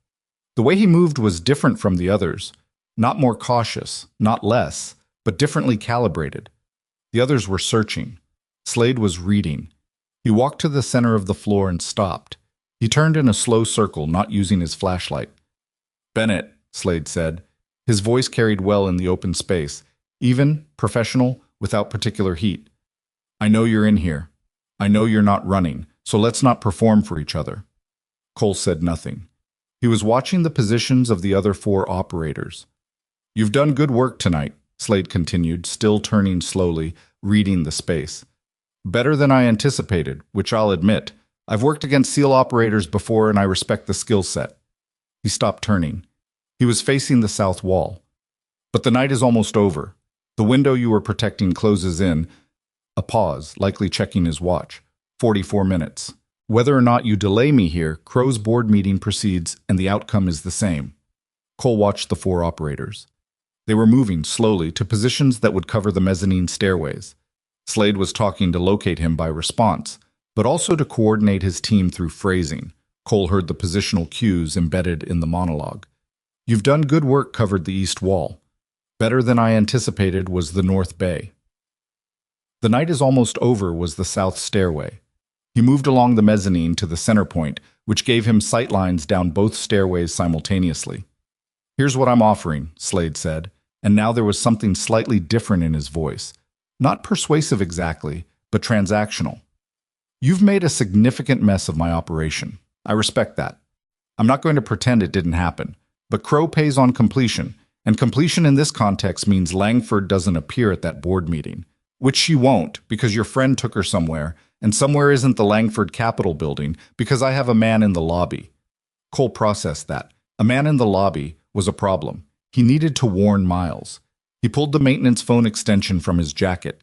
He'd kept it, on the theory that an active hotel phone line was difficult to trace and was functionally a radio if you kept calls short. He dialed Miles's number in the dark, by feel, keeping the handset against his chest to muffle sound. 1 ring. Miles picked up without speaking, which meant he understood the situation required silence on his end. Cole breathed 2 short breaths and 1 long one. Their old signal for a specific warning: external threat, stationary position, your immediate location. A pause. Then Miles breathed back, received. Cole ended the call without sound. Below, Slade was still talking. "The offer is this. You walk out of here, I don't pursue it further. You've got a daughter. She's not part of this, and I'm not in the business of making her part of it, but I need you to stand down."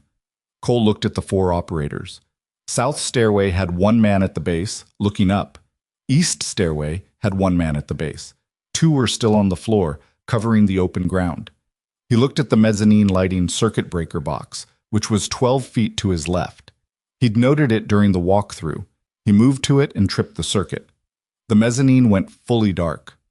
Below, all 4 operators immediately adjusted, flashlights up, covering the mezzanine rail line. Slade said nothing. He'd gone still.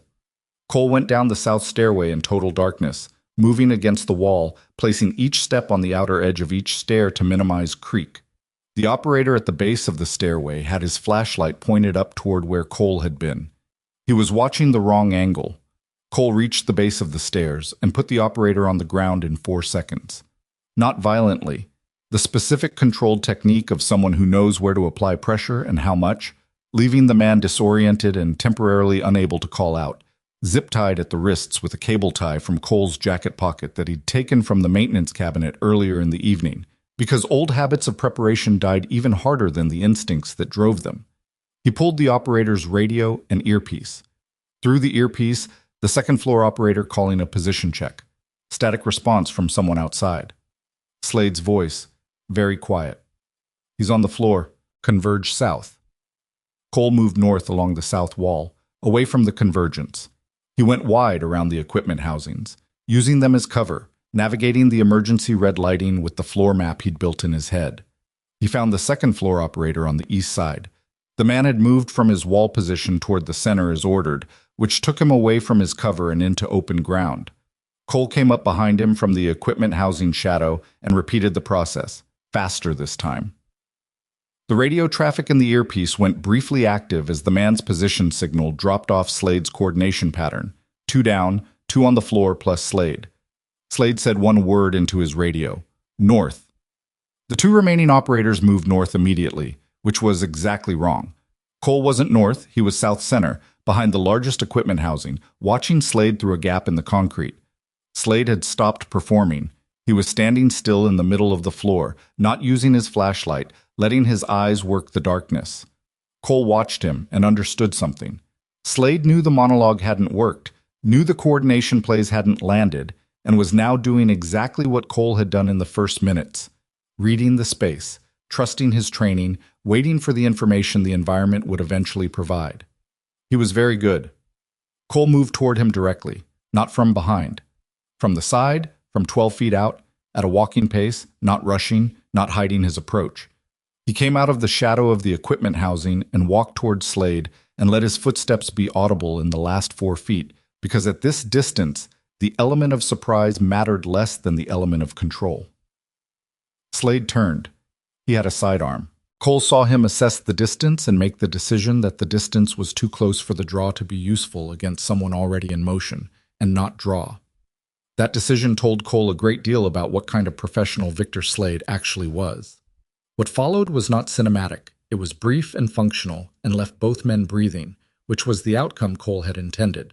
Slade was fit and trained, and not someone who accepted the situation without applying everything he had to reversing it, and Cole's left forearm would carry a bruise for the better part of 2 weeks from the second exchange, and there was a moment somewhere in the middle of it where the outcome was not yet settled, and both of them understood that. Then it was settled. Slade was on the ground with his hands behind him, zip-tied, breathing hard through his nose, his cheek against the cold concrete floor of a vacant industrial building. Cole sat on the edge of the nearest equipment housing and breathed. "Your 2 men are secured at the south stairway and east wall," Cole said. "Your exterior coverage is your problem. I'd recommend telling them to stand down before the federal response team arrives, because that's the kind of cooperation that reads well in front of a judge." Slade was quiet for a moment. Then, "The team outside isn't going to be useful to me now anyway." "No." Another pause. "You're better than the file said." "The file is old," Cole said. He picked up the radio and keyed it. "This is Cole Bennett. I'm a former Navy SEAL, and I'm currently in the Harwick Industrial Complex with your team leader and 2 of your colleagues. Federal authorities have been alerted and are en route. I'm asking you to stand down and wait outside. Nobody else needs to get hurt tonight, and standing down now is the only decision tonight that helps you." Static. Then a voice. "Understood." Cole set the radio down. He looked at his watch. 12:41, 19 minutes. He called Miles. Miles picked up on the first ring. "The lobby man is handled," Miles said immediately. "Building security detained him when I told them he was impersonating a Langford Capital employee, which was true and easy to verify because he wasn't in their system." A pause. "We're in the elevator. Eleanor Marsh is with us. There are 4 other board members already in the conference room." "Damien?" "Arrived 20 minutes ago. He's in the room. He doesn't know yet." Miles paused. Cole, you okay? Yes? Slade? Contained. His team is standing down outside. I need you to relay the location to the Federal Response Unit. Already done. They're 12 minutes out. A brief pause. The elevator just opened. We're on the floor. Cole listened. Through the phone, he could hear the ambient sound of an office building at night. The particular quiet of a space that exists for business hours suddenly occupied at an unusual hour. The soft sound of footsteps on commercial carpeting. Then Miles said, in a different tone, "She's walking in. Damien just saw her." Cole closed his eyes for a moment. Just a moment. "Go," he said. "Be there." "I'm there." Miles ended the call. Cole sat in the emergency red light of the Harwick Industrial Complex with Victor Slade, zip-tied on the floor beside him, and listened to the building's emptiness, and thought about Vanessa walking into a boardroom and what Damien Crow's face looked like in the moment his entire plan came apart. He didn't need to see it. Knowing it was happening was enough. Outside, somewhere in the city, federal vehicles were moving toward this address. He had perhaps 10 minutes before they arrived, and he spent most of those minutes sitting still, which was something he'd gotten better at over the years than he'd ever expected. The capacity to stop, to let the adrenaline run out of the system at its own pace rather than fighting it or feeding it, to simply exist in the aftermath of a thing and not immediately fill the space with the next thing. He thought about Sadie. He thought about her in the specific, grounded way he always thought about her when something large had just happened, and he needed to remind himself of what was real and what was anchor. He thought about Tuesday evenings at the kitchen table, and the particular way she held her pencil when she was working through a math problem she found annoying, and the grilled cheese sandwiches, and the Sunday video calls with her mother, and the conversation they'd had about whether their family was incomplete, and her conclusion that it was just shaped differently. He thought about a woman in a silk dress and a hotel jacket who had walked into an empty boardroom in the middle of the night and hadn't screamed and hadn't pleaded and had instead simply let the truth be visible, which was the hardest and most effective thing a person could do when a lie had been running for 9 years. Slade shifted on the floor. "You're going to tell me you did this for altruistic reasons," he said. His voice was even, controlled. A man settling into an outcome he couldn't change. Some version of doing the right thing. "I did it because it needed to be done, and I was the one there," Cole said. "That's all." Most people would have called hotel security. Hotel security would have gotten hurt. Most people don't think about that. Most people haven't seen what happens when untrained people walk into a coordinated operation, Cole said. "I have." Slade was quiet for a moment. "You're really just the night manager now." "Yes." "By choice." "Yes." "After everything you can obviously still do." Cole looked at the far wall, where the emergency light was casting its flat red across 16 months of vacant concrete. "The things I can do aren't the point," he said. "The point is what they're for." Slade seemed to consider that. He didn't respond to it. The federal response team arrived 9 minutes later. 4 agents through the north loading bay with weapons drawn and the particular controlled energy of people who'd been briefed and were prepared for more resistance than they found. Cole identified himself, stated his former service, and cooperated fully with everything they asked, which took the better part of 20 minutes and involved a significant amount of standing in the cold with his hands visible while they confirmed everything Miles had already sent them. By the time the building was formally cleared and Slade and his 2 secured operators were in federal custody and Cole had given a preliminary statement to the lead agent, his watch read 1:17 in the morning. He called Miles. "She's in the boardroom," Miles said, and his voice had something in it that Cole recognized as genuine relief wearing the clothes of professional update. "She's been in the boardroom for 31 minutes. Eleanor Marsh objected to the emergency designation immediately and forced a procedural review that bought them 22 minutes. Damien tried to run his play anyway, told the board Vanessa was unreachable, possibly unstable, that the merger was at risk, that emergency authority transfer was the responsible path." A pause. "And then Vanessa walked in." "How did he react?" "He recovered fast," Miles said with a note of professional acknowledgement. "He's good at recovery. He told the board the documents were fabricated, that this was a coordinated attack on his reputation, that Vanessa had clearly been under significant duress and was making decisions that—" Miles stopped. And then Eleanor Marsh put 61 pages on the conference table. Cole was quiet. He's been asking for his attorney for the past 12 minutes, Miles said. There are 2 federal agents currently in the building. They arrived about 8 minutes ago. The board members who are leaning toward Damien are now sitting very still and not making eye contact with anyone. A brief pause. One of them, a man named Prescott, apparently started crying, which nobody quite knew what to do with. And Vanessa? Miles took a second. She's good. He paused in the specific way of someone searching for accurate language rather than easy language. She's holding. She looks tired, and she looks like someone who just finished something very long, but she's holding. Cole looked at the federal agent, who was waiting patiently at a respectful distance for Cole to finish his call so they could complete the statement process. Tell her I'll call her tomorrow, Cole said. Tell her yourself. She's asking for the phone. A shuffle of sound. Then Vanessa's voice, and she sounded exactly as Miles had described, tired and completed and steady underneath both. It worked, she said. I know. Damien he's done. He knows it. You can see it in him. He sat there for about 30 seconds after Eleanor put the documents on the table, and then she stopped. Something just left him, like he'd been running a very long con and suddenly there was no more running to do. The board? They're shaken. Some of them feel foolish and they're not going to enjoy that feeling, but they'll manage.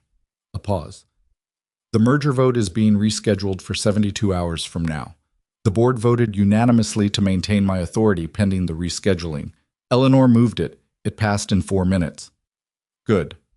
A longer pause. Cole, are you? I'm fine, he said. Slade is in federal custody. His team is handled. Miles's evidence package is doing the work it was built to do. He paused. Go finish what you came there to do. I came to save my company. Then go do that. She was quiet for a moment. You're going to Sadie. Yes. Good. Another pause, briefer. Thank you isn't the right word. I don't have the right word yet. You don't need one tonight, he said. The call ended. Cole gave his phone back to Miles, finished the federal statement, and accepted a ride from one of the agents to a point 6 blocks from Birchwood Lane, which was as specific as he was willing to be with someone he'd just met about where his daughter was sleeping. He walked the 6 blocks. The city at 1:45 in the morning had the particular quality of a place that is genuinely resting, not performing rest, not paused, but actually still, in a way that felt different from the hours just before midnight, when stillness is anticipatory. Cole walked through it and felt the adrenaline finish leaving his system in the last 2 blocks, the final stages of the process that had been running since he looked across a hotel ballroom and saw a man with a wrong earpiece. He knocked on Mrs. Okafor's door. She answered it with the patience of a woman who had been waiting. She'd seen the light from the street, Cole suspected, or simply known. She was wearing a robe and she looked at him with the expression she'd been producing for 2 years, which was equal parts fond and exasperated and fundamentally kind. You look terrible, she said. I know. I'm sorry about the hour. Sadie's asleep. She was asleep by 9:30. She made me read 3 chapters of the book about the dog. She always pushes for 3 chapters. She always gets 3 chapters, Mrs. Okafor said, with the tone of someone who had ceded this ground completely and without regret. She stepped back from the door. Come in. I'll make tea. I know you don't need it. She was already moving toward the kitchen. Sit down. He sat down. He sat in Mrs. Okafor's living room in the small hours of the morning and looked at the hallway that led to the guest room where Sadie was sleeping. And he sat with everything that had happened in the past 4 hours the way you sit with something when there's finally enough stillness around it to let it be fully present. He thought about the mission he never talked about.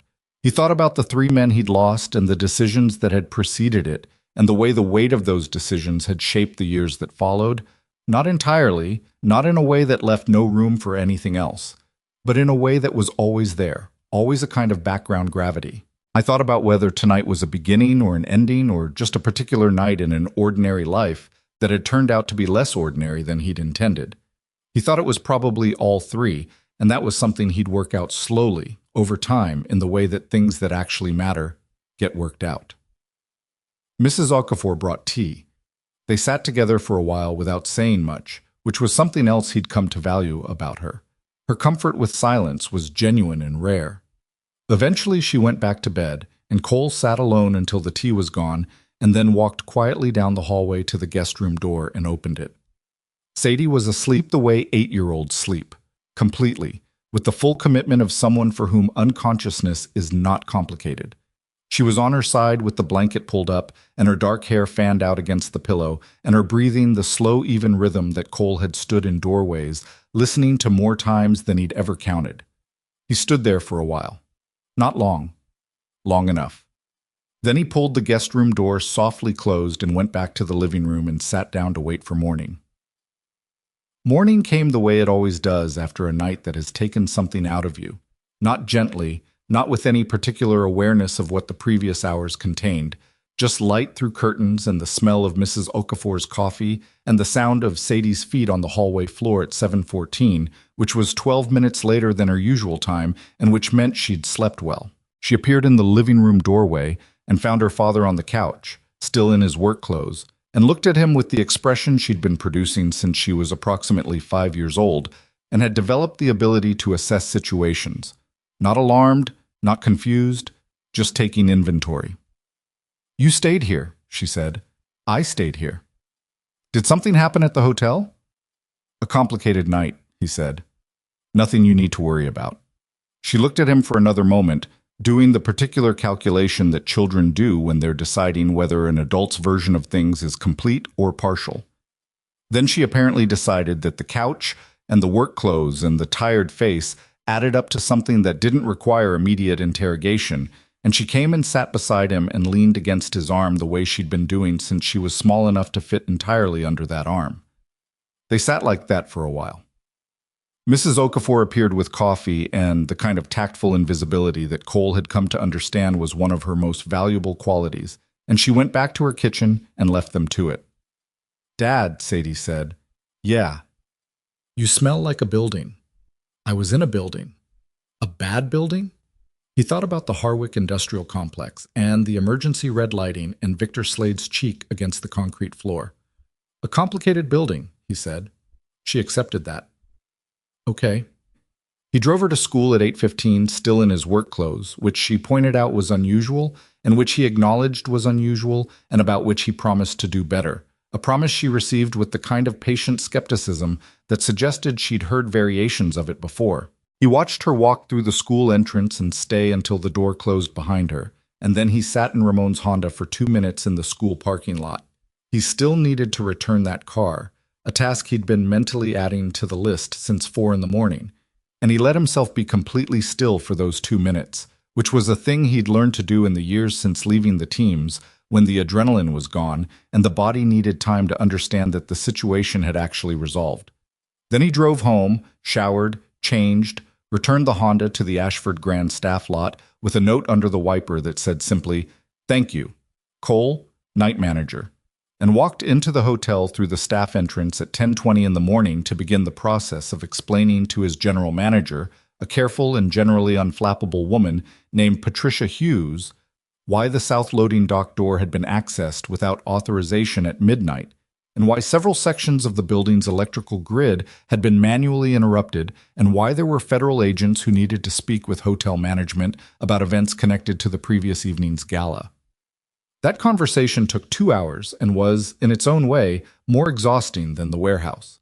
Patricia Hughes was not a dramatic person. She listened to everything Cole told her, all of it, in sequence, without the edited version that might have made him look better. And she asked clarifying questions in the measured tone of someone compiling information rather than building an opinion. And when he was finished, she looked at him across her desk for a long moment. "You've been working night manager here for 2 years and 4 months, she said. "Yes. And before that you were a Navy SEAL." "Yes." "And you didn't mention that in your interview.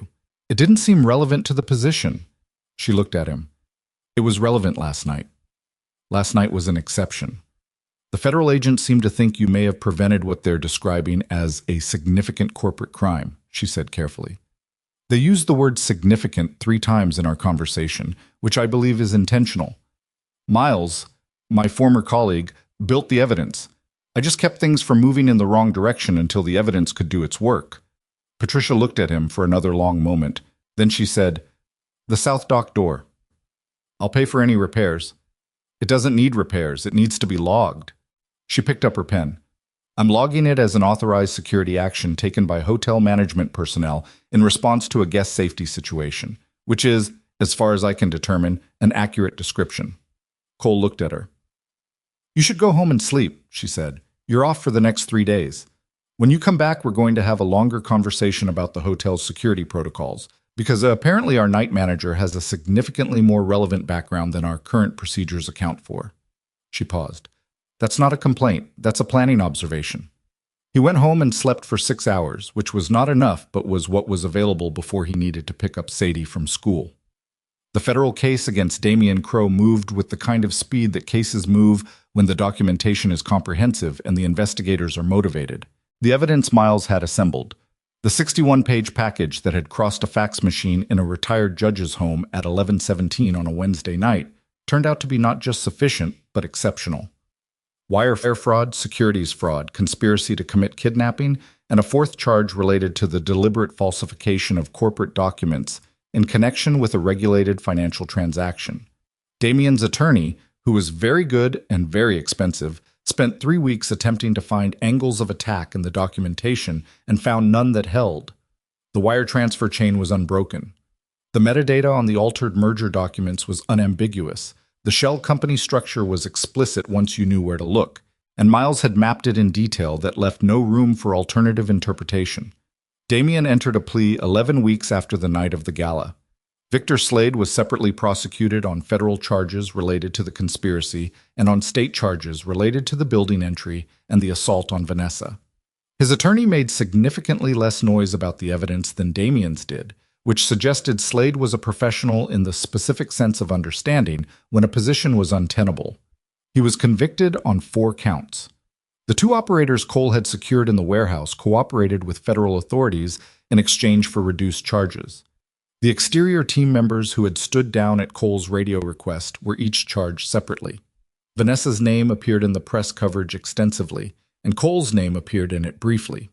A hotel employee who assisted Ms. Langford in evading the extraction team in the first article, and then subsequent pieces that tried to develop the story further and found that Cole had declined every interview request and had nothing accessible in his public record beyond employment history and a military discharge. This produced, briefly, a particular kind of media attention that attaches itself to people who refuse to be found, which is the opposite of the intended effect, but is an understandable one. It faded after 2 weeks when Cole continued to decline everything, and there was genuinely nothing else to find. The Langford-Mercer merger closed successfully at the rescheduled signing, 72 hours after the board meeting where Damian's plan had finished collapsing.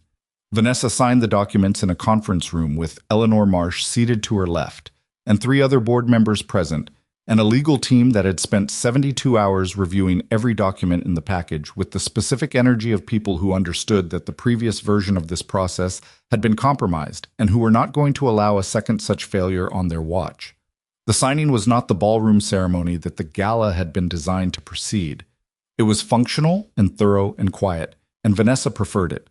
She sent Cole a message through the hotel's front desk, a handwritten note, which he found in his staff mailbox on a Thursday morning 3 weeks after the gala. The merger closed. The company is intact. I'd like to buy you coffee. If you're willing, I promise there will be no fake security personnel. VL. He thought about it for 2 days, not because he was uncertain, but because he'd learned over the years to be careful about the difference between impulse and decision. Impulse was fast and felt like clarity. Decision was slower and actually was.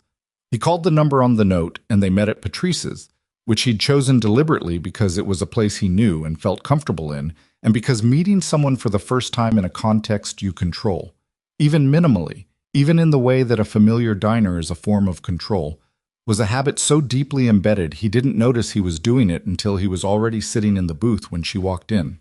She looked different in daylight without the gala's formal context, not less capable. Nothing about Vanessa Langford read as diminished in any setting, but more like a person and less like a role. She was in dark slacks and a jacket, her hair down, and she ordered black coffee from Dennis without looking at the menu, which meant she'd either been here before or she'd looked it up, and either way he noted it. "You look better than the last time I saw you," she said. The bar was low. You were sitting in an industrial building waiting for federal agents with what I later heard was a bruised forearm and someone else's phone. The forearm healed, he said. She looked at him. Did you sleep? Eventually, yes. Dennis brought the coffee. Cole watched her wrap both hands around the mug the same way she'd done in Dennis's back office the night of the gala, and he thought that was probably just how she held coffee and not a crisis response behavior, but it was a familiar enough gesture that it landed with some weight. I talked to Miles, she said. He told me things about the warehouse that you left out of your federal statement. My federal statement covered the material facts. He said you walked toward Slade directly, in the dark, without a weapon. I had a cable tie. She looked at him. It's a practical tool, he said. She shook her head slowly, not in disbelief, but in the way of someone recalibrating. Again, the model they've been building of who they're looking at. Why didn't you just hold position on the mezzanine? You had the advantage up there. Temporary advantage, he said. They would have found the stairways eventually. The longer the engagement runs, the more variables there are. The faster you move to resolution, the fewer things can go wrong. So you just walked at him. I walked at him. That's terrifying. It worked, he said. That's what terrifies me, she said, but she was almost smiling when she said it. The careful beginning of a smile that she seemed to be monitoring rather than allowing fully, and he understood that. The instinct to check an expression before committing to it, to make sure it was appropriate before letting it be visible. He had the same instinct about different things. They talked for an hour and 20 minutes. Not about the case, about other things. The way two people talk when they've already been through something extreme together, and the extreme thing is no longer the most interesting thing about them. She told him about her father and what it had been like to take over a company at 21 and spend years being underestimated so consistently that she'd eventually started using it deliberately, the way you use a tool that's already in your hand. He told her about leaving the teams and about the first year with Sadie, which was the year he'd understood viscerally that there is no version of loving someone that doesn't also make you vulnerable in ways that are terrifying and non-negotiable and ultimately not something you can prepare for, only accept. You said something to me in the basement, Vanessa said, at some point in the second cup of coffee. When I asked why you helped me, you said it wasn't only because hotel security would have gotten hurt. I remember. You never finished the answer. He looked at his coffee. I'd been watching the room for most of the evening, he said. Professionally, it's what I do. I watch how spaces work, I watch where people are and where they're going. And I saw you across the ballroom talking to an older man who was clearly fond of you, and I saw the way you were managing the conversation while also managing the room, watching your exits, tracking your people, maintaining the social surface while the operational awareness ran underneath it. He paused. And I thought, that's someone who understands the weight of being responsible for a situation, someone who knows what it costs. Vanessa was quiet. And then you walked toward me, he said, and you were frightened, and you weren't showing it, and you leaned close and asked for help from a stranger, which is one of the harder things a person who's used to handling things themselves can do. He looked at her. I didn't want to let that down. She looked at him for a long moment. Something moved through her expression that was honest and unguarded, and she didn't monitor it this time. That's the whole answer, she said. That's the whole answer. She nodded once, slowly. Okay, she said quietly. They finished the coffee. Dennis, who had been orbiting their booth with the professional imperceptibility of someone who runs an all-night diner and has developed a comprehensive understanding of human behavior, refilled their cups once without being asked and then left them alone entirely, which was the correct instinct. When Vanessa asked about Sadie, she asked carefully, not the performative curiosity of someone building rapport, but the specific questions of someone who actually wanted to know. How old? What grade? What was she like? Cole told her about the math problems and the 3-chapter negotiation and the family shape conversation, and Vanessa listened without filling the silences with commentary, which was how he knew she was actually listening. She sounds like she's going to be formidable, Vanessa said. She already is, Cole said. She's just being quiet about it currently. Vanessa smiled at that, fully, without monitoring it, and it was different from the controlled expression she'd been producing, and it was a better version of her face, though the controlled version was not without its own quality. 3 weeks after the coffee at Patrice's, Vanessa came back to the Ashford Grand, not for a gala, Not for a business function. She came in through the main lobby at 4 in the afternoon on a Saturday, in jeans and a coat, and found Cole at the front desk completing a shift handover with the afternoon manager. She waited, which he noticed she did without impatience and without performing patience, just actually waiting, looking at the lobby with the particular attention of someone seeing a familiar place with fresh context. When the handover was complete, he came to where she was standing. "I didn't call ahead," she said. "I noticed. Is that all right?" "Yes." He paused. "Why'd you come?" She looked at him with the directness that was her actual mode, the thing underneath the professional surface that she didn't always let out, but that had been present in every important conversation they'd had. "Because I wanted to see where it happened," she said. "The room, the corridor, the place where I found you." He considered that for a moment. Then he led her across the lobby and through the ballroom, which was configured differently now. Set for a corporate luncheon the following Monday, round tables in different positions, the lighting on the daytime setting that made everything look less ceremonial and more functional. She stood in the approximate place where she'd been standing when she first registered the wrong earpiece. She looked across the room toward the service area where he'd been reorganizing napkins. "It looks smaller," she said. "Most things do." She turned and looked at the service area, then at him. "You were watching the room before I even reached you." "Yes." "How long had you been watching it?" "Since the first one took position, about 40 minutes before you reached me." She absorbed that. "And you said nothing to anyone?" "I didn't have certainty yet. And a premature alert in a room full of investors and a multi-billion-dollar transaction does its own kind of damage." He paused. "I was waiting for a moment that clarified things. You clarified things. By walking toward you. By making a decision," he said, "under pressure, without complete information, in a way that told me you understood the situation and trusted your own read of it." He looked at her. "That's harder than it sounds." She was quiet for a moment, looking at the room. "I've been thinking about what you said," she said. "About the mission. About the decisions that contributed to losing people." He didn't say anything. "I've been thinking about it because I've been trying to understand something about myself," she said. "About why I trusted Damien for 9 years and didn't see it." She turned to look at Cole directly. "And I think part of the answer is that I decided, at some point, that trusting people was a risk I was willing to absorb as a cost of doing business. That if it went wrong, I'd deal with it. That the alternative, trusting no one, verifying everything, never letting anyone have full access, was a worse way to run a company and a worse way to live. And now? And now I think I was right about that," she said. "And also that being right about a principle doesn't protect you from someone who is specifically exploiting your commitment to it." She paused. "Which is something you understand." He understood it exactly. The mission he didn't talk about had been built on the principle that certain people could be trusted with certain decisions, and the principle was sound, and it had still gone wrong, and those two things were both true simultaneously, and the difficulty of holding them both at once without resolving one into the other was something he'd spent years working on. "You don't stop trusting people," he said. "You just get more specific about what you're trusting them with." "And how do you know which things to trust them with?" "You don't always," he said. "Sometimes you're wrong. And then you carry that and you try to build something from it instead of just carrying it." She looked at him with the careful, honest expression he'd come to recognize as her real face, not the boardroom face, not the managed public face, but the one that appeared when she decided someone was worth the exposure. "You've built something," she said. "I'm still building it," he said. "Sadie's 8. It's ongoing." She nodded. "I'd like to meet her," she said.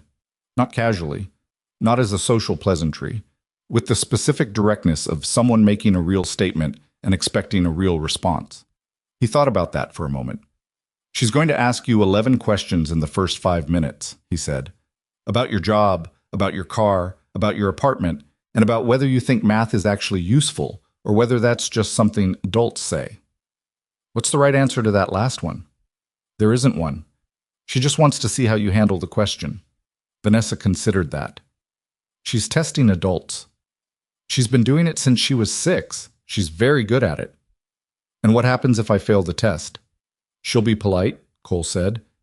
"She's well raised, but she'll tell me later, at dinner, very specifically, what she thought. She doesn't soften her assessments. She sounds like you." "She's considerably more direct than I am," he said. I hold back. She doesn't see the point of it. They met 3 weeks after that, at Cole's apartment, on a Sunday afternoon when Sadie was home from her video call with her mother, and still in the good mood those calls produced. He'd told Sadie only that a friend was coming for lunch, which was technically accurate and sufficiently unspecific that it didn't create expectations in either direction. It went, not smoothly. That was not quite the right word and would not have been honest. There was a period in the first 15 minutes that was genuinely awkward, the kind of awkwardness that happens when an 8-year-old who is accustomed to being the social center of her household encounters an adult who is also accustomed to being competent in rooms, and neither of them quite knows yet how the dynamic is going to work. Sadie asked her questions, as predicted. Vanessa answered them without performing ease, which was the right instinct. Sadie had a finely calibrated sensor for adults who were trying to be liked, rather than just being themselves, and performed ease always registered as false. The math question came fourth, not 11th. Vanessa thought about it for a moment and then said, "Honestly, I think most of the math they teach you in school you won't use directly, but learning to follow an argument from its beginning to its end without losing track of the logic, that's math, and you'll use that every day." Sadie looked at her, thought about it, then, "That's actually a pretty good answer. Thank you. Most adults just say yes, it's useful, and move on. I noticed you'd know if I did that." Sadie looked at her father, then back at Vanessa, with the expression of someone updating a file. "She's okay," she told Cole. "I thought she might be," he said. It was not a perfect afternoon. Sadie spilled juice on the good tablecloth and was embarrassed about it in the specific way of children who are usually competent and find incompetence unbearable. And Vanessa said, without making it a thing, "I spill things constantly. It's genuinely my most consistent quality," which was probably not entirely true but was exactly the right thing to say, and Sadie's embarrassment deflated in about 30 seconds. Cole made sandwiches, which was what he made on Sundays because it was simple and reliable, and Sadie would eat a good sandwich without the negotiation that some other foods required. Vanessa ate hers without commentary on his cooking, which he appreciated, because he was a functional cook rather than a gifted one, and he knew the difference and didn't need it managed. After lunch, Sadie showed Vanessa the book about the dog, 3 chapters in, not the beginning, with the seriousness of someone sharing something they'd actually invested in, and Vanessa listened to the summary with genuine attention, asked 2 questions that were about the story rather than about Sadie's telling of it, and then said she thought the author made an interesting choice in the 3rd chapter that Sadie might not have noticed yet, which produced in Sadie the particular expression of someone who needs to go reread something immediately. She went to reread it. Cole and Vanessa sat at the kitchen table with their 2nd cups of coffee. "She's going to be formidable," Vanessa said again. "I know. You've done a good job. We're both figuring it out," he said honestly. "She's 8. There's a lot of road ahead." Vanessa looked at the hallway where Sadie had disappeared with her book. "She's lucky," she said, and it was the same thing she'd said in Dennis's back office the night of the gala, but it landed differently now, more specific, less abstract, coming from someone who had sat at this table and eaten this sandwich, and watched how this particular father and daughter existed in the same space. "I'm the lucky one," Cole said, and meant it completely. In the months that followed, things developed the way things actually develop between people who are both careful. Not slowly exactly, but without rushing, without the artificial compression of dramatic circumstance into artificial intimacy. What they'd been through together on the night of the gala had created a kind of foundational knowledge of each other that most people don't get until much later, if at all. They'd seen each other under conditions that stripped away most of the social performance that normally mediates early stages of knowing someone. That was useful, but it wasn't everything. The rest of it, the ordinary texture of how a person moved through a regular day, what they were like when they were tired or irritated or uncertain, what they laughed at, what they took too seriously, what they were working on in themselves. That was the part that had to be built normally, in real time, without shortcuts. Vanessa was, it turned out, a person who worked too much and knew it, and did it anyway. Not from fear exactly, but from a particular relationship with her own competence that made stopping feel like waste. Cole understood this better than most people would have, because he'd had his own version of it. The inability to put down certain kinds of vigilance, even when the situation didn't call for them, the background hum of being prepared for things that might not happen. They were different expressions of a similar wiring, and recognizing it in each other made it easier to say, "You're doing the thing again," which is a useful thing to be able to say to someone. Cole left the night shift at the Ashford Grand 9 months after the gala. Patricia Hughes's observation about his background and the hotel's security protocols had evolved over a series of conversations into something more concrete, a proposal that Cole establish a consulting relationship with the hotel group on security architecture and staff training. That work led to 2 other corporate clients through referral, and then a third, and then a conversation with Miles about whether the thing that was developing was actually a company rather than a collection of individual projects. It was, they decided, a company. Bennett Rourke Security Consulting opened with 4 clients in a particular specialty: internal threat assessment, the specific and often underestimated problem of vulnerabilities that originate from inside an organization rather than from external attack. It was, in retrospect, a natural focus for 2 people who had spent careers understanding that the most dangerous thing in any operation was usually not what you were watching for, but what you'd trusted without verifying. Vanessa was not a client, which was something they'd both been clear about early and without awkwardness. There was a version of their story where the night of the gala became a business relationship and then a personal one, and those things got tangled in ways that served neither of them. They'd chosen a different version, which required drawing the line explicitly rather than assuming it would find itself. So it became part of Sadie's life gradually, in the way that adults become part of children's lives when they show up consistently and without agenda, at Sunday lunches, at the school concert in November, where Sadie played the recorder with the intensity of someone performing surgery rather than music, at a Saturday in February, when the 3 of them went to a museum because Sadie's current interest was ancient civilizations, and no adult in her immediate circle was prepared to debate the relative merits of Egyptian and Roman engineering with her at the level she required. Vanessa was prepared. Cole had known she would be. She'd read 3 things about ancient Roman infrastructure before the visit, which Sadie discovered within the first 10 minutes, and the respect this generated was immediate and sustained. On the drive home, Sadie fell asleep in the back seat, which she would have denied the capacity to do if asked, and Cole drove while Vanessa sat in the passenger seat looking out at the city passing in the early evening light. "She's going to be an engineer," Vanessa said quietly, so as not to wake her. "Or a general," Cole said. "She hasn't decided." "Can she be both?" "She's 8. She can be anything." He paused.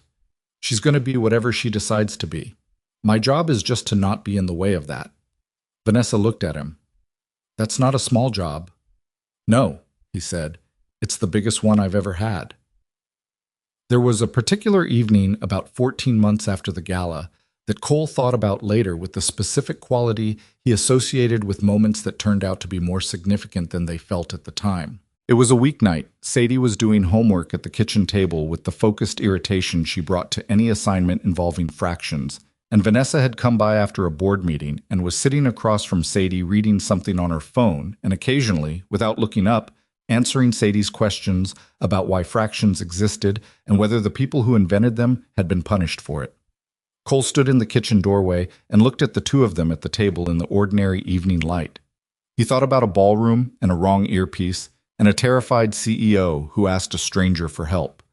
He thought about 3 men he'd lost and the weight he'd been carrying and the years of quiet he'd built around himself and Sadie, the life that was real and complete, and also, if he was honest, partly built as a fortress against the thing he'd been afraid of, which was not danger, because he'd never been afraid of danger, but investment. Caring about something so much that losing it had the power to break something fundamental. Sadie had broken through that fortress at 14 months old without trying, simply by existing and needing him.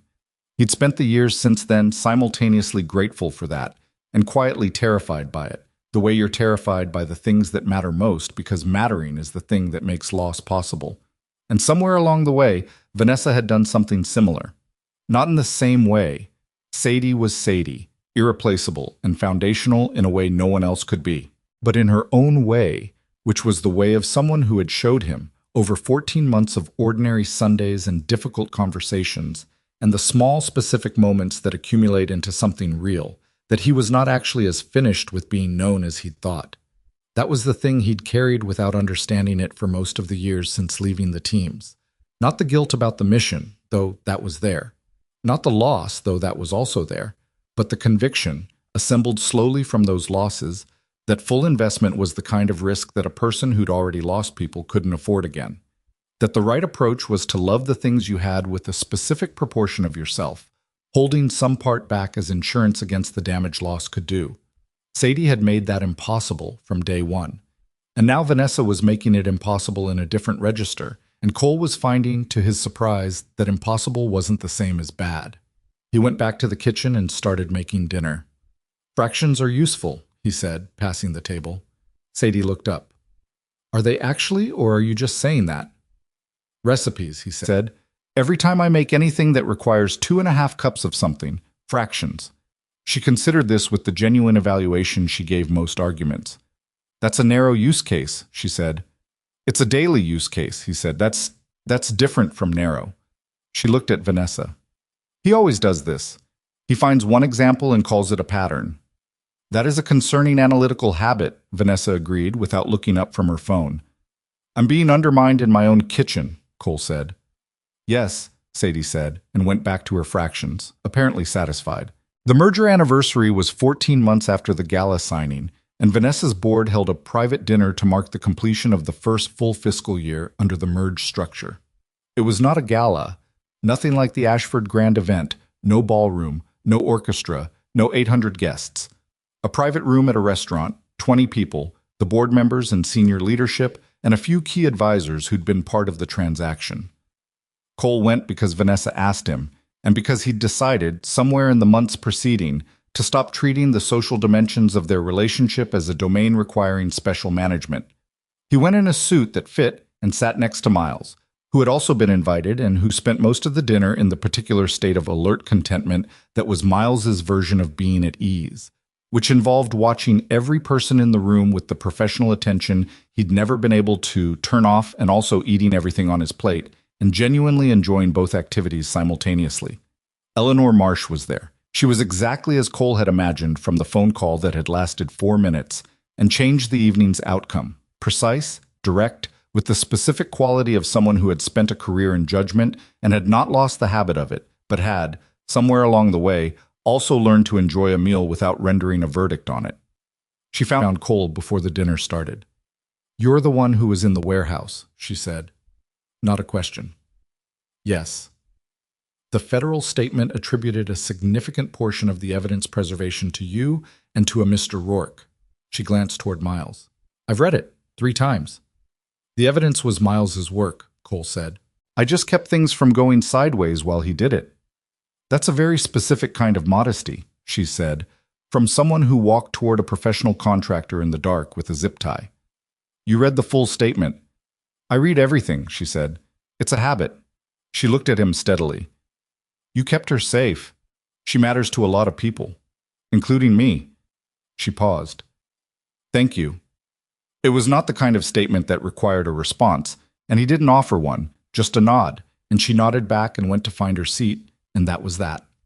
The dinner was good. The food was better than Cole expected, and the conversation was easier than he'd anticipated, which was a thing he'd noticed more broadly over the preceding months.